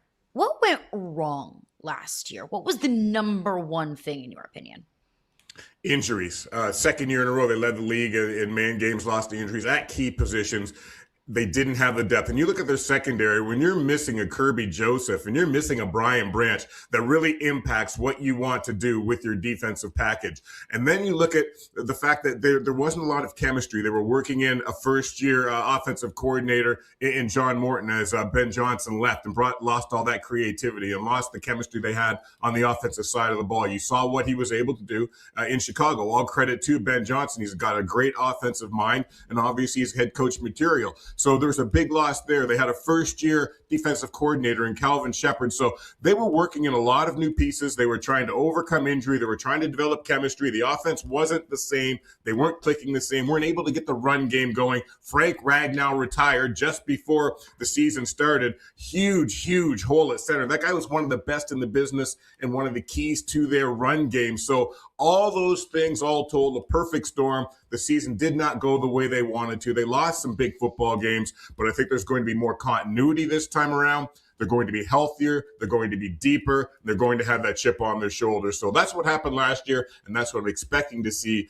as far as difference made going forward this year and why they return to the top of the division, guys. I mean, there's no doubt they have a ton of talent, but even Amon-Ra St. Brown last year was pretty defensive of, hey, we got a lot of guys that can still coach. That coaching staff got decimated last year. What gives you faith in the coaching staff now moving forward? Well, they didn't just lose their offensive and defensive coordinator. You all know that Aaron Glenn went on to be the head coach of the Jets. So those guys took coaches with them. Overall, they lost 8 different coaches last year in different parts of their program. So trying to bring all that together, there was a lack of continuity. And the guys on the offensive line especially weren't used to playing the positions that they were accustomed to playing the year before because Frank Ragnow left. They had some changes on that offensive line, and they weren't used to the guy next to them.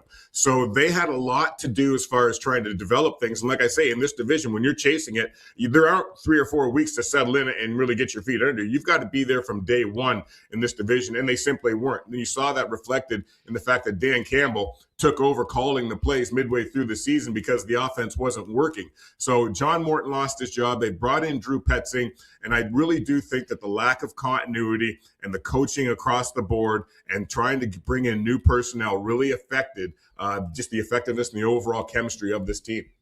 And I can't stress enough how much injuries impacted this team. Like I say, Brian Branch and Kirby Joseph, 2 of the best in the business. Kirby Joseph got the highest contract for a safety in league history and then was not there to perform for this team. So that's a big hole. Yeah, no doubt about that. And look, I love Dan Campbell, but there is no doubt that he's not the same kind of offensive genius as maybe a Sean McVay, a Kyle Shanahan, a KOC, so on and so forth. What would you say to people that think that if you have a guy that's not one of those X's and O's geniuses, you can't contend with them? I think it really comes down to culture, and I think the culture that he has developed here, the identity that he has formed with this group. You guys watched Hard Knocks a couple of years ago. He just cried, pleaded for the buy-in. We're gonna have to work, you guys. We're gonna put pads on. It may seem crazy, but we've got to develop our toughness. And toughness, grit, character, these are really the traits. And even when they go into the draft, they're looking for a certain type of player that fits their identity, fits what they're trying to build in their program, and they're sticking to it, even if it means moving up or moving back to get the guy they want. So I really think they've committed to an identity here. And when you have that, outside of the X's and O's, and you have guys who are really bought into the program that Dan Campbell is building and the culture that they're building here in Detroit beyond what you're able to do X's and O's wise, I think you've got a commitment. I think you've got a group that's bonded together, and I think you've got a coach who guys are willing to go through the wall for him. We say that about a lot of coaches. It may sound cliche, but this group and this city, in fact, believes in Dan Campbell that much that I think that it elevates them to a different level in that sense on the field beyond the X's and O's.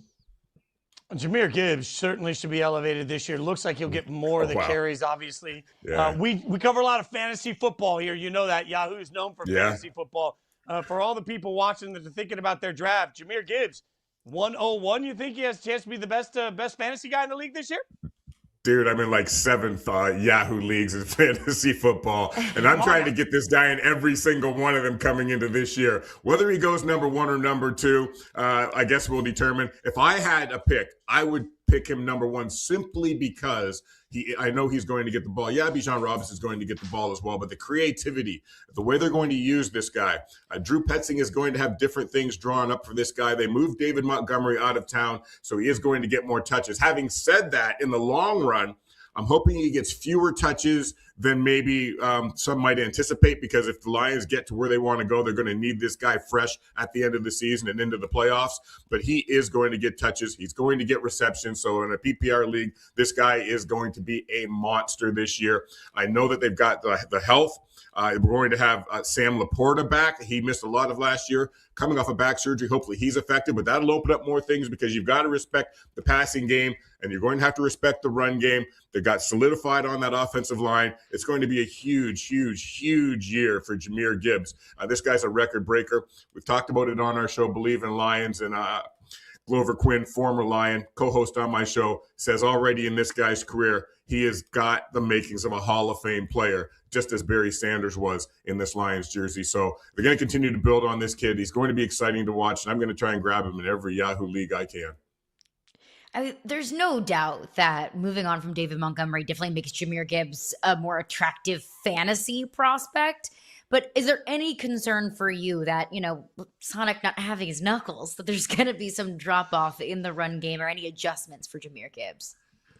I don't think that Isaiah Pacheco is a David Montgomery. I don't think David Montgomery got enough respect. I think he was underrated in this league. And this guy, I think he had like 8 weeks in a row that he had a touchdown in the red zone for the Lions.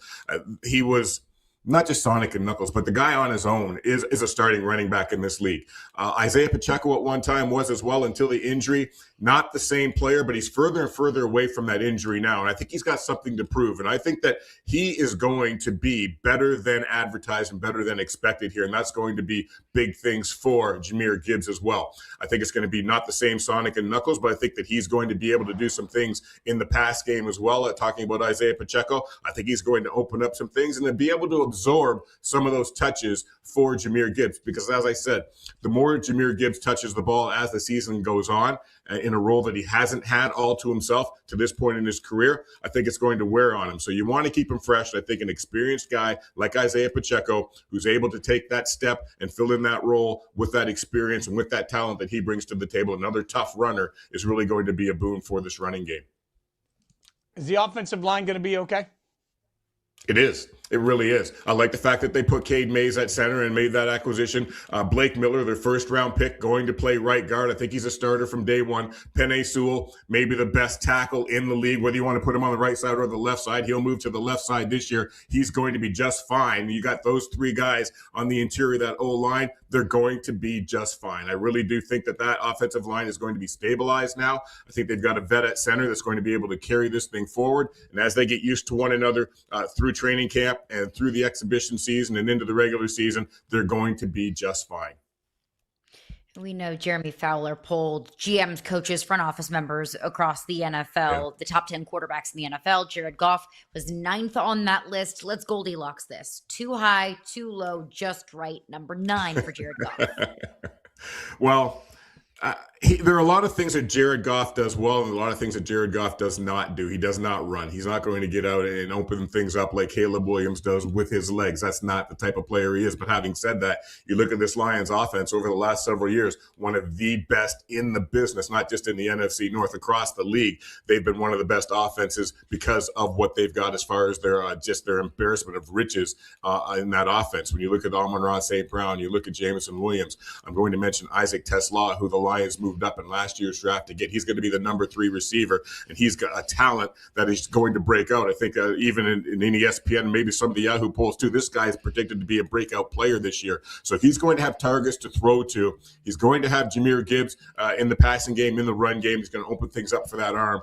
I don't know whether that ranking is too high, too low, just right. I just know that when it's all said and done, this Lions offense overall is going to be at the top of the league, and they can't get to the top of the league without a QB that can get them there. So I got him ranked a little higher in my books. It depends on what you're looking for in your quarterback, where you want to rank him. But overall, he's going to lead this offense to the top of the league. And as I say, back to the top of the NFC North. So I'll just say that about him.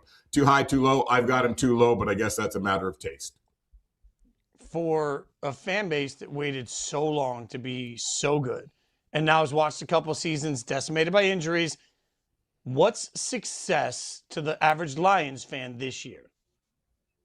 Well, it's first of all, it's getting back to the top of the NFC North, but beyond that, it's getting back to the NFC Championship game and getting over the hump and getting to a Super Bowl. There's nothing less for this team, for this fan base, for this franchise right now. That's what they expect to be.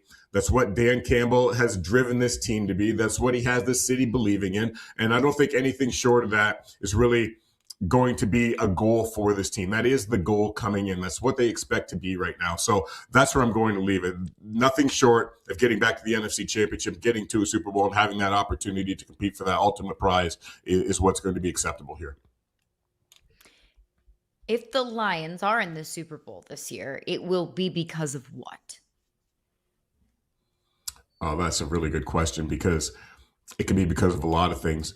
I think if it's going to happen, it's going to start on that offensive line. They are going to be stabilized. This offensive program is going to be able to advance this thing. The defense last year had trouble stopping the run. They're going to obviously have to do that this year, shore some things up. They've got depth there. They've got a D line that's stabilized, but it's all going to come back to putting all these offensive weapons together and making this juggernaut an unstoppable force going forward. So if they get to the Super Bowl, it is going to be because of this offense, because this offensive line is stabilized, because these weapons are able to execute at the level that everybody anticipates they can, which is why that ESPN poll had them as the number one of the best talented teams around as far as blue chip talent goes. And a lot of that was based on who they've got on offense. So they're going to get there because this offensive line is stabilized and this offense is able to do all the things it's capable of doing.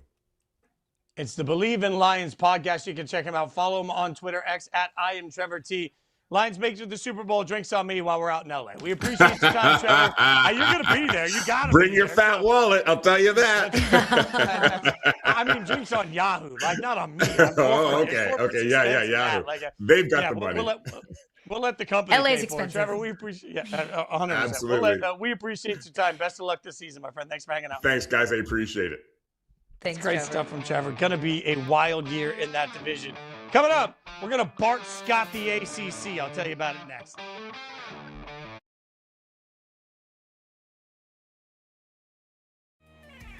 Cahoon sends the motion. The motion stops short. That was just an easy. It rips away. Cannot be stopped. What a move down to the 12-yard line. Huge catch right there. Yeah, Red Douglas, they got him open in space. You saw in the motion he hesitated. That's a tough play for a safety. He's coming downhill on a quick 5-yard route. All you have to do is make one man miss, and Red Douglas does a great job of making his man miss. Jaylen Brown is one of the 20 best players in basketball, and they just let him be traded from Boston to Philadelphia for 2 firsts, 2 seconds, and Paul George. What's the league seeing that everybody else with eyeballs can't see? I don't get it. How does 35-year-old Kawhi Leonard go for more? How does Walker Kessler go for more? It just doesn't make any sense. Jerome Johnson, standout quarterback. He's looking deep and he's throwing deep and he's got a man, and it is a touchdown. Sugar Skulls, Jerron Waters wide open for the score.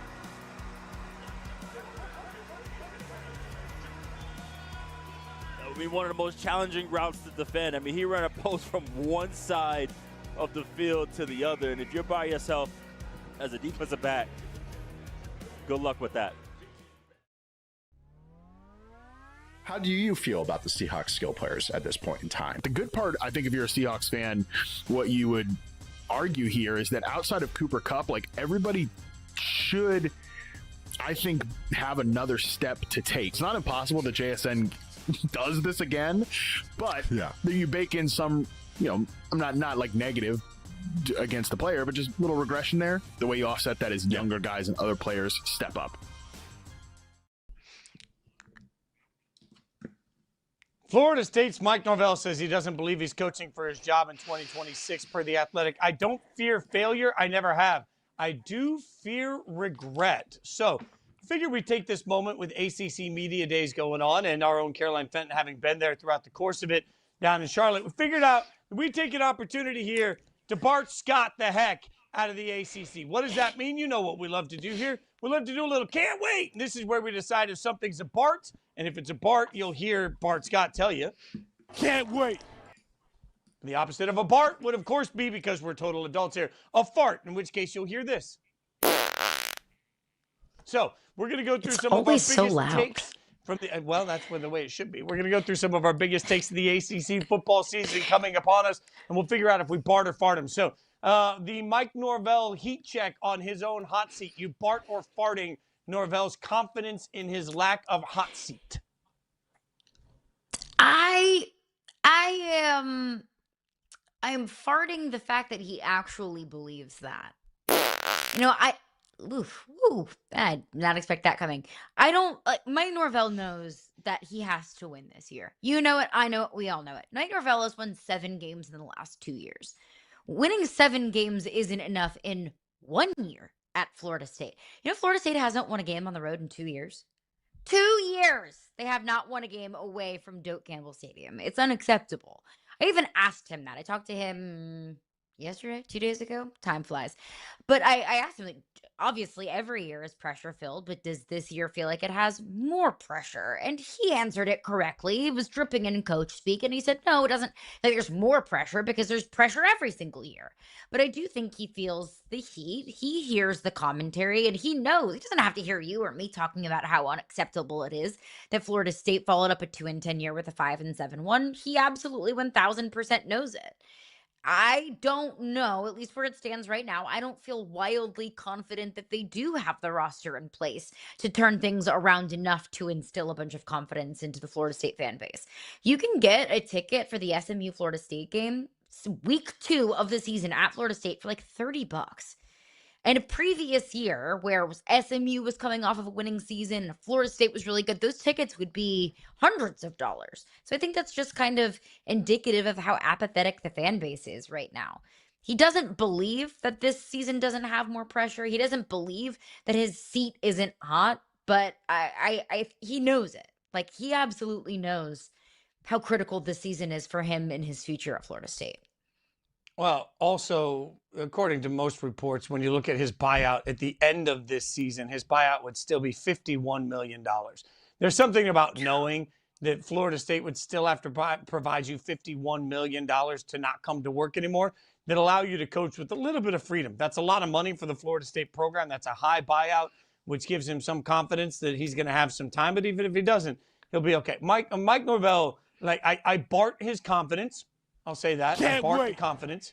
There we go. I fart Florida State this year. So I don't know how to make those two.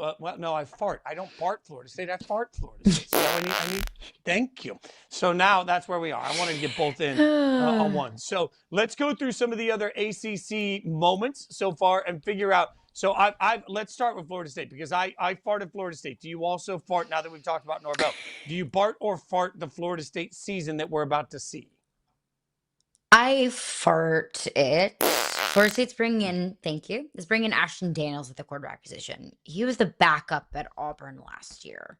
He hasn't won a lot. He was at Stanford previously before that. He hasn't won a lot of football games. Mike Norvell is a really, really brilliant offensive mind, and they haven't brought in high-level transfer portal quarterback talent. Tommy Castellanos last year, TJ Uiagalelei the year before that. Not necessarily the hottest, sexiest quarterback names on the transfer portal market. Here's the biggest reason why I fart Florida State. I talked to a bunch of their players during media days. I asked them, I said, look, you beat Alabama. Let's not forget that. They beat Alabama at the beginning of the season last year. Then they go to Virginia and they lose a double overtime game. And they lost like 6 more games after that. Like they only beat up on rinky dinks on the rest of their schedule. I asked them, how does that happen? How do you beat Alabama and then go on this massive losing streak? And they said, well, after we lost to Virginia, a lot of guys started to check out. There wasn't as much buy-in. Guys weren't committed. Guys weren't totally and completely focused on the task at hand. Why? Why were they checking out of the program after a loss? That speaks to culture, and I don't believe in that. There is a moment here where Florida State has had such a legacy, but that legacy doesn't carry them anymore. Modern college football is not carried by who you once were. It's carried by the money that you now have, your ability to get the right recruits in. They live in a recruiting hotbed. There's no doubt that they should be a good football program, but no longer is it just about that. When we are in a world where suddenly you have private jets, thank you, private jets that are taking you, literally taking families of kids to watch their kids play in football games.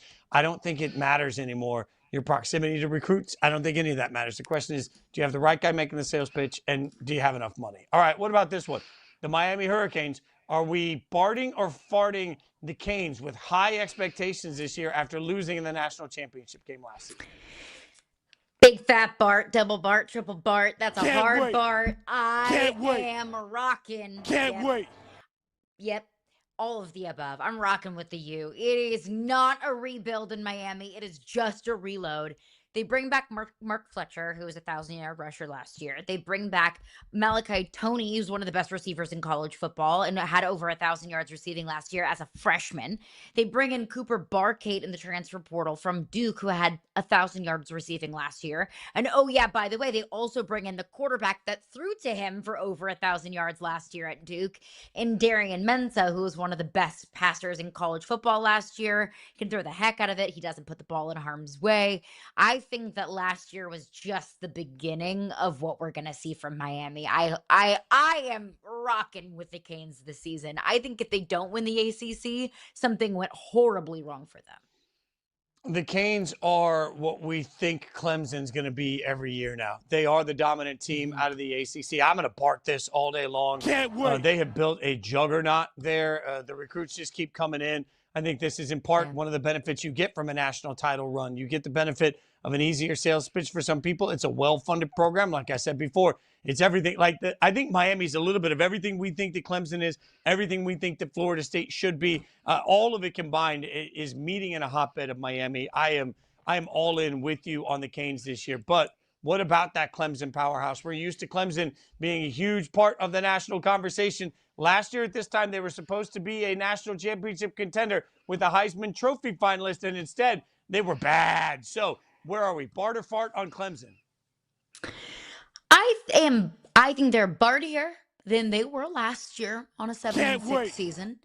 But fart on this being the Clemson team that we think of when we think of Clemson teams. The Deshaun Watson 2016 the Trevor Lawrence 2018 team, the team that got back to the national championship the next year and then lost.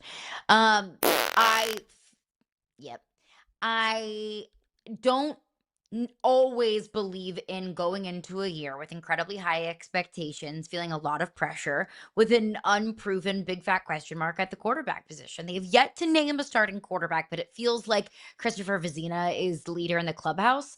He's never been a starter. This is going to be his first opportunity as a starter. And you don't get very many learning opportunities or ramping up opportunities when you open up the season on the road at LSU.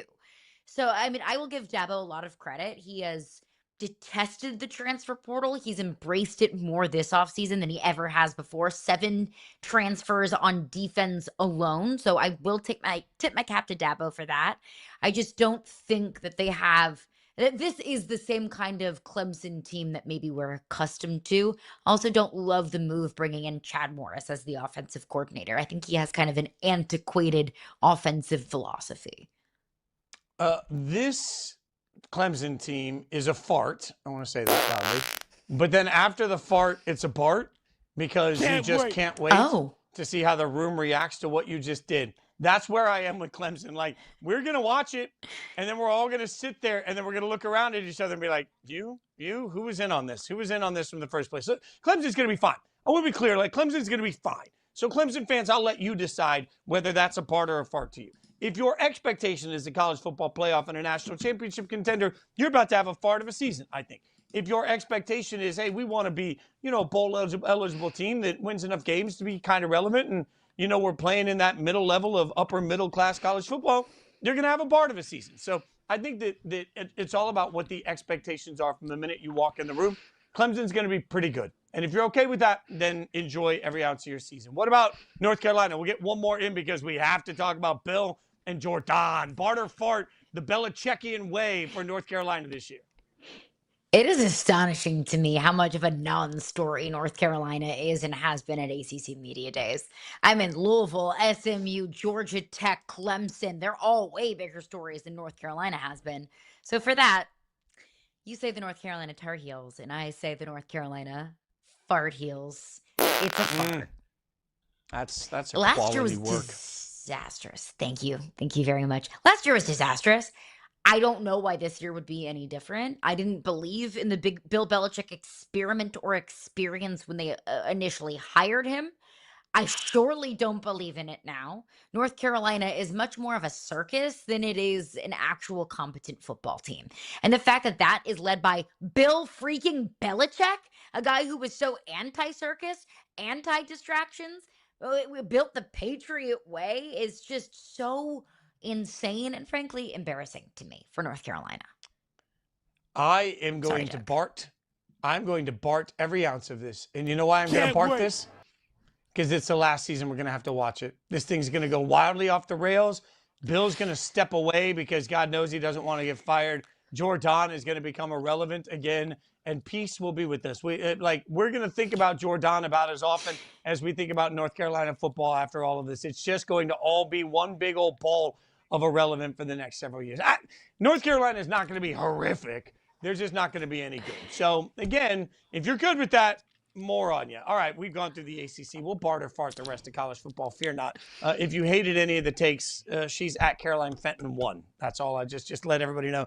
Go straight to Twitter. Bring them to her. I cover the W. Right, you don't scare me. Yeah, that's fair. That's fair. College football fans no longer scare us because we've lived through the hell that is WNBA coverage. All right, Ben Fox going to join us next. That's going to be heaven that we need right now. Does LeBron shift the odds to Vegas? We'll tell you about it.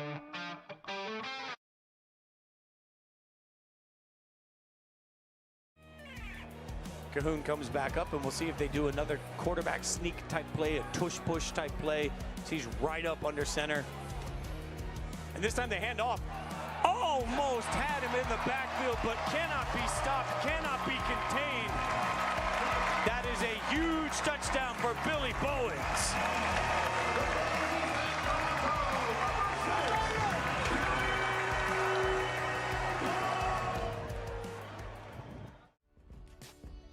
How would you describe that guy who was sitting here in August? Well, truth be told, it's what you said. I was crushed. I wasn't sure how to feel about it, everything. It's like you have this dream, as a kid to be somewhere, and you really, really feel like you're supposed to be there.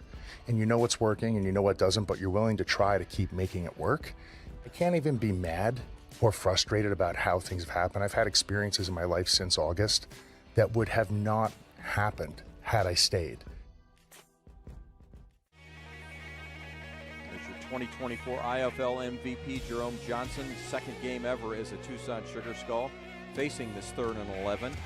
Steps up, fires deep, and Lofton's there. One-handed catch, touchdown Sugar Skulls. Are you kidding me?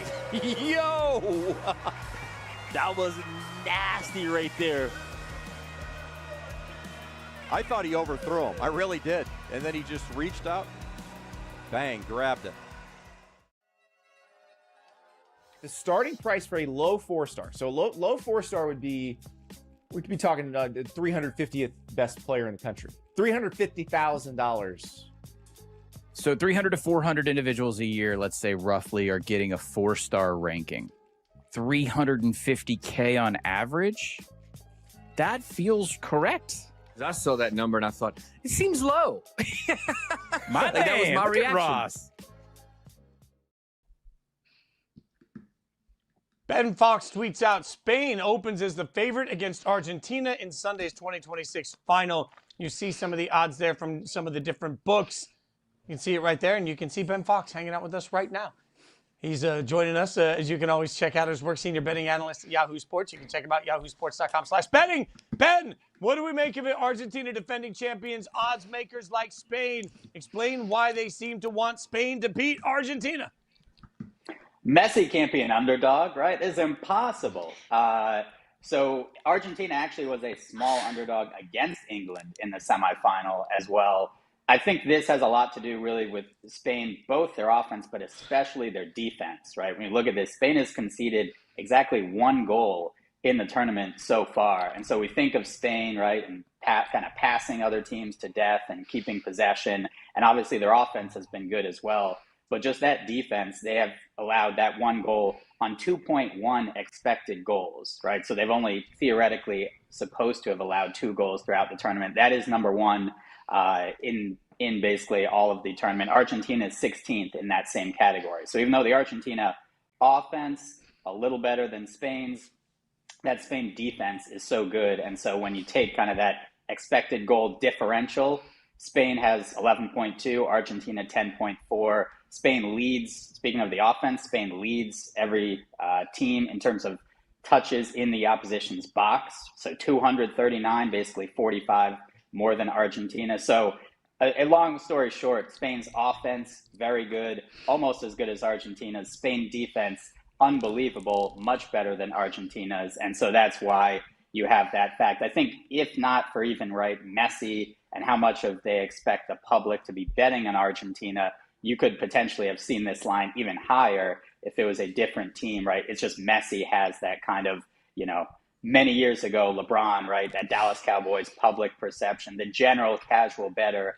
If you're talking about one person in the tournament that people know, it's Messi. And so I think to see him as an underdog, they're certainly expecting some of that money on Argentina. But Spain, a very deserving favorite, and they kind of have been gone through. I think people forgot about them early on with the tie against Cape Verde. It was like, all right, they're not a serious contender. And all they've kind of done is slowly win game after game after game, and now they're here in the final. I mean, even Argentina struggled against Cape Verde. So Cape Verde may be the sneaky by default World Cup champion here. So sportsbooks do allow bettors to either bet on a team to win outright, or you can bet on a three-way line, which features odds for a team to win in regulation or the game to be a draw after 90 minutes plus stoppage time. So if some casual bettors are out there looking to place some money and place some wagers on the World Cup, what would be the best approach in your opinion?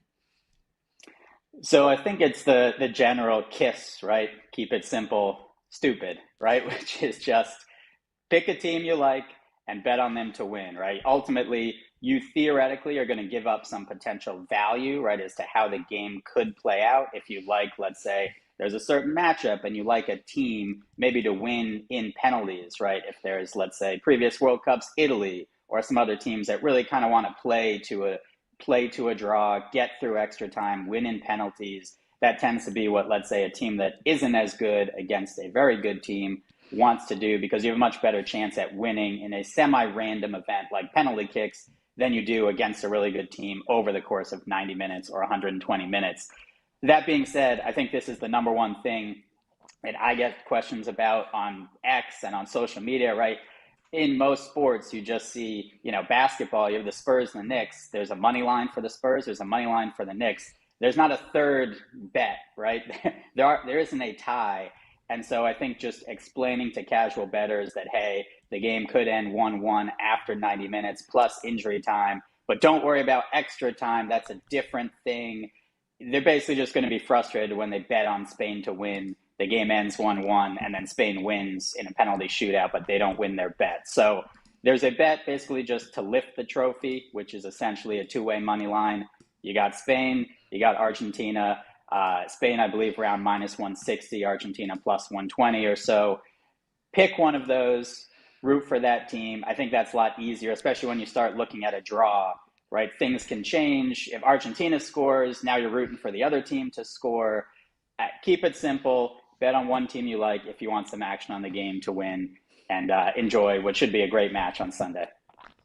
Yeah, some of us probably should have texted betting before we placed our bets early in this tournament, because we You didn't got my necessarily number. know that. I'm here. Live and learn. No, I lived and learned. I lived and learned, man. I lived and learned. All right, so how do we approach the Golden Boot? All right, everybody's paying attention to it. Messi and Mbappe tied with 8 goals, but I want to stress here for anyone not paying attention, the consolation game actually counts towards this. So how should people be approaching it? Yeah, this is one, as we say, I feel like I come on so often as the sports betting analyst and say, don't bet on something. But this is one, if you're a casual bettor, the toughest thing, right, is when you have a bet where the incentives, we're not really sure how they align, right? And so for me, we have no idea how into this game France is going to be, how into this game England is going to be, how long they're going to keep Mbappe or other players out there, especially if the game gets away from one team. So there's just a whole lot of variables here. Ultimately, I think, if that game is open, you like Mbappe to potentially score and assist and potentially catch Messi. And the other tiebreaker is fewest minutes played, in which Mbappe will win that against Messi. but you just don't. There's so many variables here. I think if you don't have a bet already and you're not looking to hedge a bet, this is one I would probably stay away from, just because we really don't know what that third place game is going to look like. Maybe both teams come out and really want to play. Maybe England is so devastated and France wins 4-0 and Mbappe does get the golden boot. But there's just so many different ways that can go, versus we know Spain and Argentina both are going to play to win the game, as Herm Edwards said, for the final. There's no doubt in that. So it's just comparing kind of apples and oranges a bit. And as a casual bettor, that scares me a little when I don't really know what to expect. No doubt the World Cup final is the number one story in sports this weekend, but the number two story in sports is probably where LeBron James is going to be headed in free agency. So, which team's odds would be impacted the most if LeBron signed there? Yeah, so a couple layers to this. The first, there is a market on prediction markets where you can basically wager, or as they say, trade on where LeBron will go. That now is over $135 million traded on where his next potential team will be. And the Golden State Warriors and Cleveland Cavaliers now are they've been vying. One's a favorite, the other's a favorite. The Cavs were the favorite the past couple of days. Now the Warriors are close, or a co-favorite. So they are right there. In terms of odds, basically asking an odds maker, they're all roughly, I'd say, somewhat similar. So I asked them just to break down, some of these teams before, where they would be. So the 76ers, 20-1 to 14-1. The T-Wolves, 25-1 to 18-1. The Heat and the Cavs, also 25-1 to 16-1. And the Warriors, 40-1 to 25-1. The important thing to stress that I thought was interesting, he noted, he kind of thinks most of these teams in the futures market are where they should be right now. And that move is not necessarily the fact that they would be improved that much as a contender. It's kind of for public perception. And again, they know the bets are going to come in on a team where LeBron James signs. And so they'd rather offer the 76ers, let's say, at 14-1 than at 20-1, because people are going to bet on it no matter what. That doesn't necessarily mean the 76ers have true odds of 14-1 to win the title. So I think it moves whatever team he goes to closer to that, but I think they're still a tier below the Knicks, the OKCs, the San Antonio Spurs. Just obviously LeBron James, still a very good player, but 41 years old. He doesn't have the same impact, obviously, as the first decision that he had all those years ago. So how are we feeling about the Timberwolves and LeBron? Timberwolves fan, Ben Fox, have we made our pitch yet? Did you send a voicemail to the King? Yeah, I have his number. I sent a very short, brief note. No, I think it's a great fit. I think our own Kevin O'Connor had posted as well, and David Aldridge on The Athletic. Like, if you're looking for a pure basketball fit, I think it makes sense for the Timberwolves. They happen as well to not really have a power forward currently. LeBron James could certainly play power forward and swap right in there. It does seem like it's gone away from that in the last couple of days, but it really has been Golden State, Cleveland, Miami, I think, in general. And ultimately, we don't really know.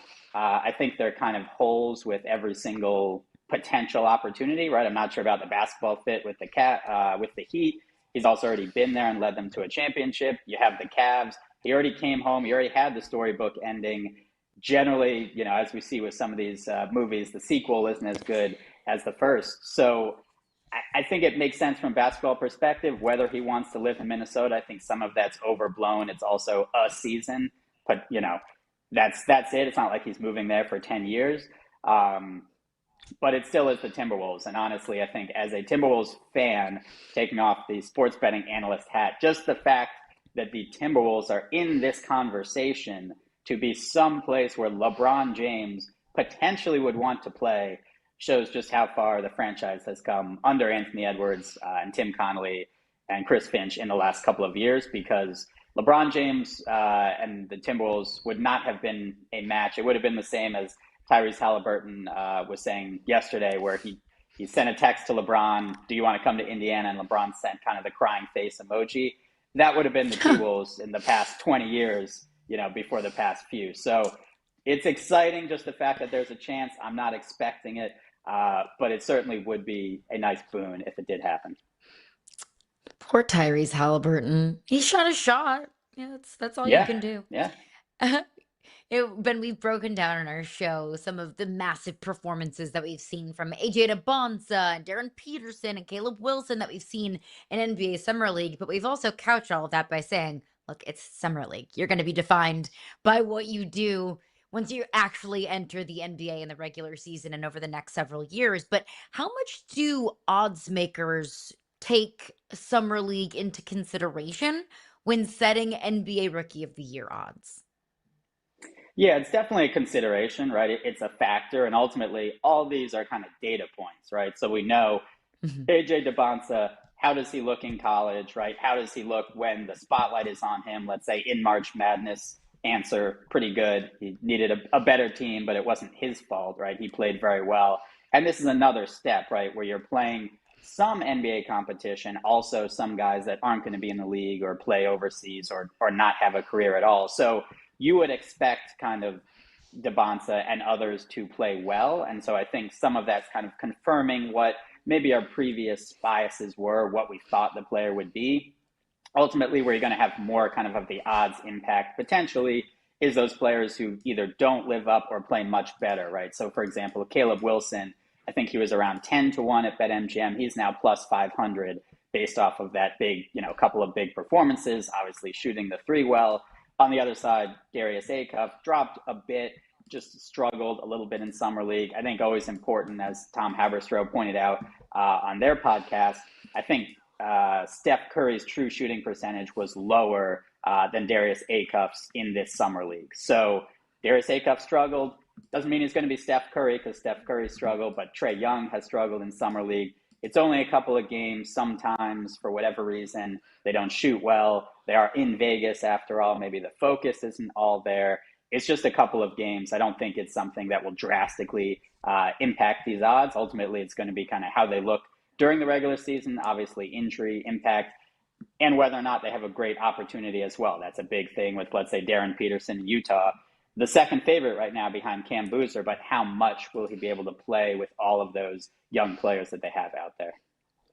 Ben quietly telling us the secret home court advantage that the new NBA team in Vegas is going to have. The Vegas flu is real for visiting teams that come in and don't really know how to handle Vegas. Oh, that will be delightful. Ben, as always, doing great work, man. We appreciate your time. Follow him on Twitter at BenFox22. Read him, yahoosports.com/betting. It'd be awesome, though, if we did yahoosports.com/bet. I'm just suggesting it. Ben. Just suggesting it. There we go. We'll work on that. Can't spell betting without Ben.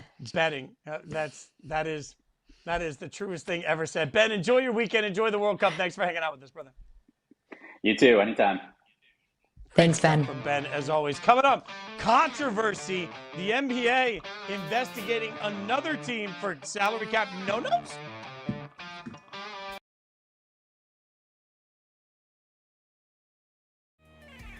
Cahoon sends the motion. The motion stops short. That was just an easy. It rips away. Cannot be stopped.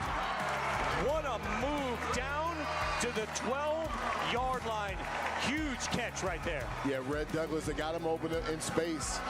You saw in the motion he hesitated. That's a tough play for a safety. He's coming downhill on a quick 5-yard route. All you have to do is make one man miss, and Red Douglas does a great job of making his man miss.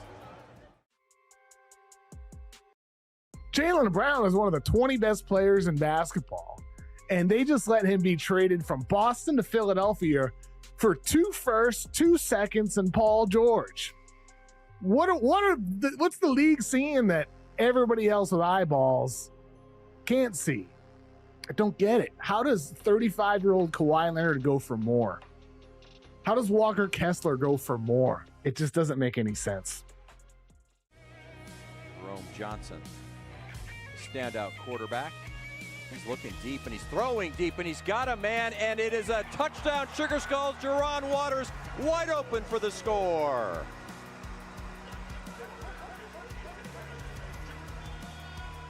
That would be one of the most challenging routes to defend. I mean, he ran a post from one side of the field to the other, and if you're by yourself as a defensive back, good luck with that.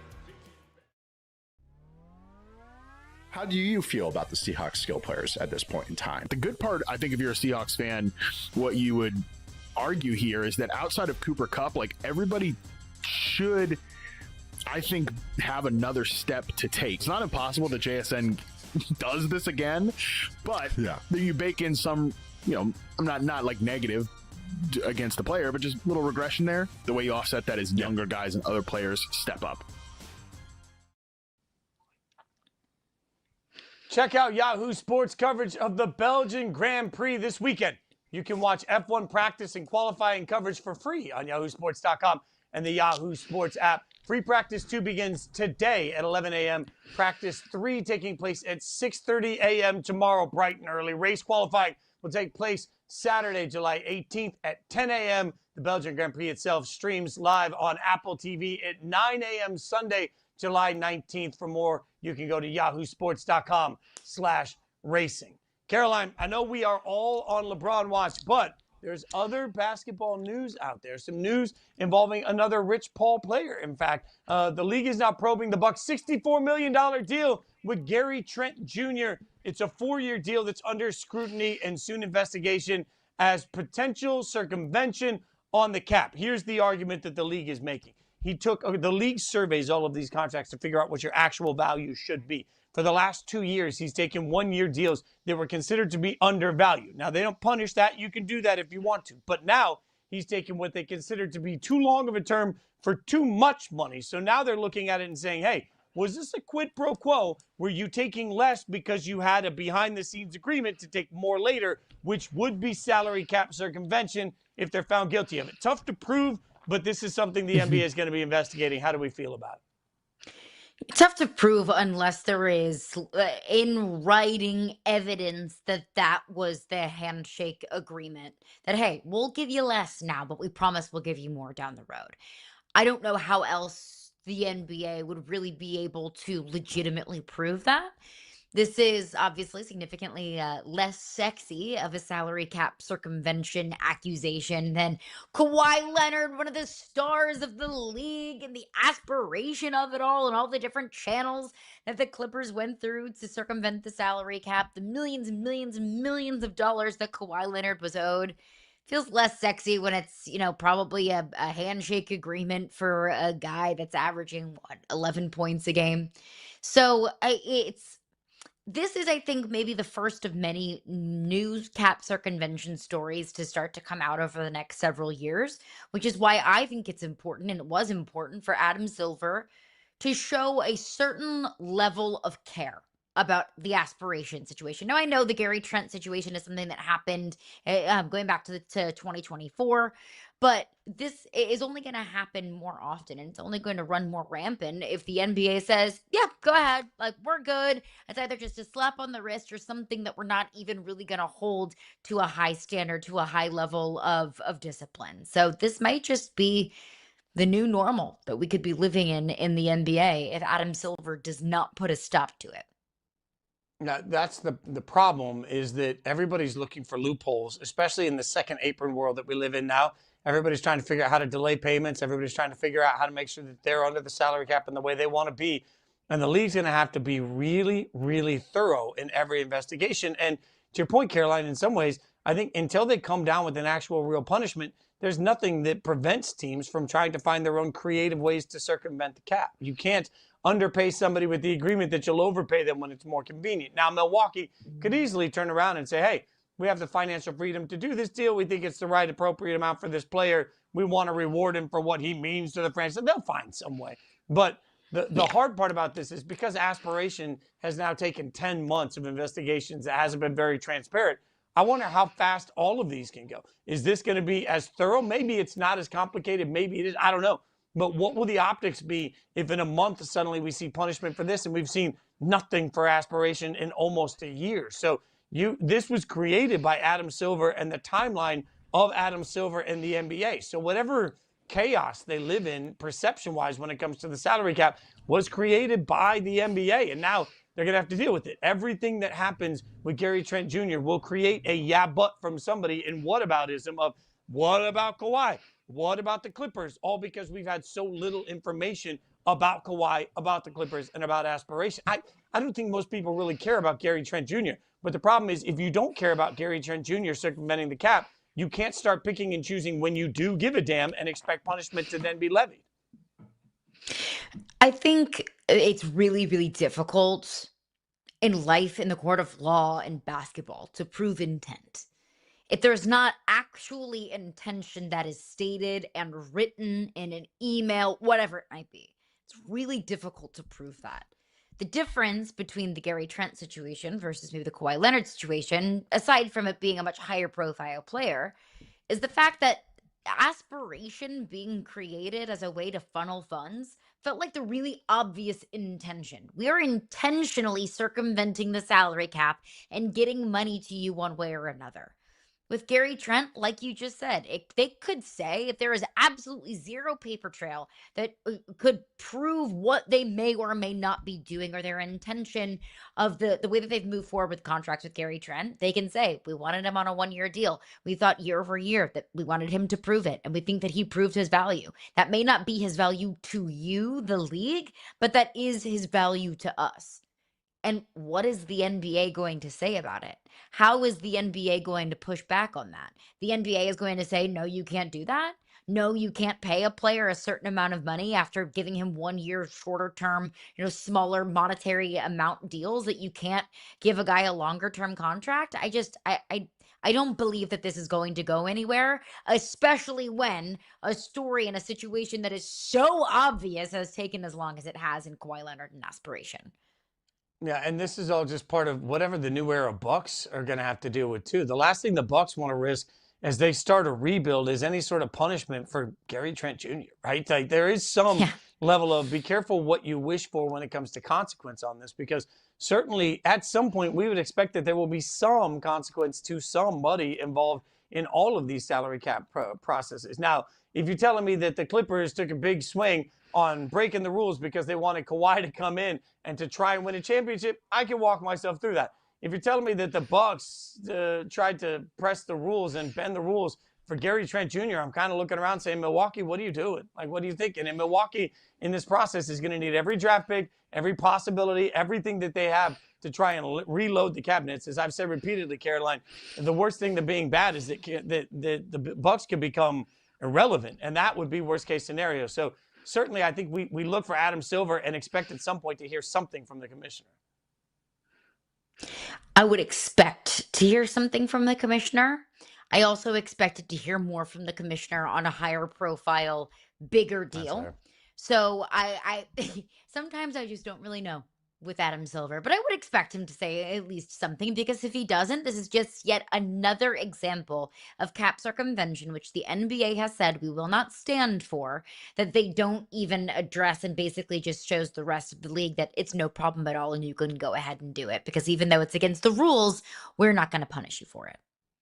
Yeah, this is a wild time in the wild, wild west of new economics in the NBA. Should be noted as we get into the end of today's show, this is my last show for a few weeks. I will be off the grid for a few weeks. I'm having double bypass heart surgery. So for anyone that follows me on social media, I've been really open about this. I'm in the best shape of my life, completely asymptomatic, but they found 3 blockages in my heart. So on Monday, I'm getting sawed open and they're replacing 2 arteries in my heart. So I'm open about it because I want everybody to go get blood work done. For me, if it wasn't for getting great blood work from great people, I never would have known. And I want everybody to know that. So lipoprotein, it's an easy thing for you to remember. Lipoprotein, cardio calcium. Those are 2 scores every single person can look for in their blood work that will give you an indicator of if you have a problem. For me, it's genetic. Who knew? Who would have known? I ran sprints the day they told me to stop running sprints. So I'm going to be great. Thanks to my work family for holding down the fort. Caroline, don't get the show canceled while I'm out. That's all I ask. I'll be back in a couple of weeks. Just make sure that you keep things afloat so I have a job to come back to. That's all I ask. I promise I won't crash your car. Good luck, Fitzy. We are cheering for you. We love you, and we are proud of you. See you soon. She'll be back on Monday. Thanks for watching Yahoo Sports Daily.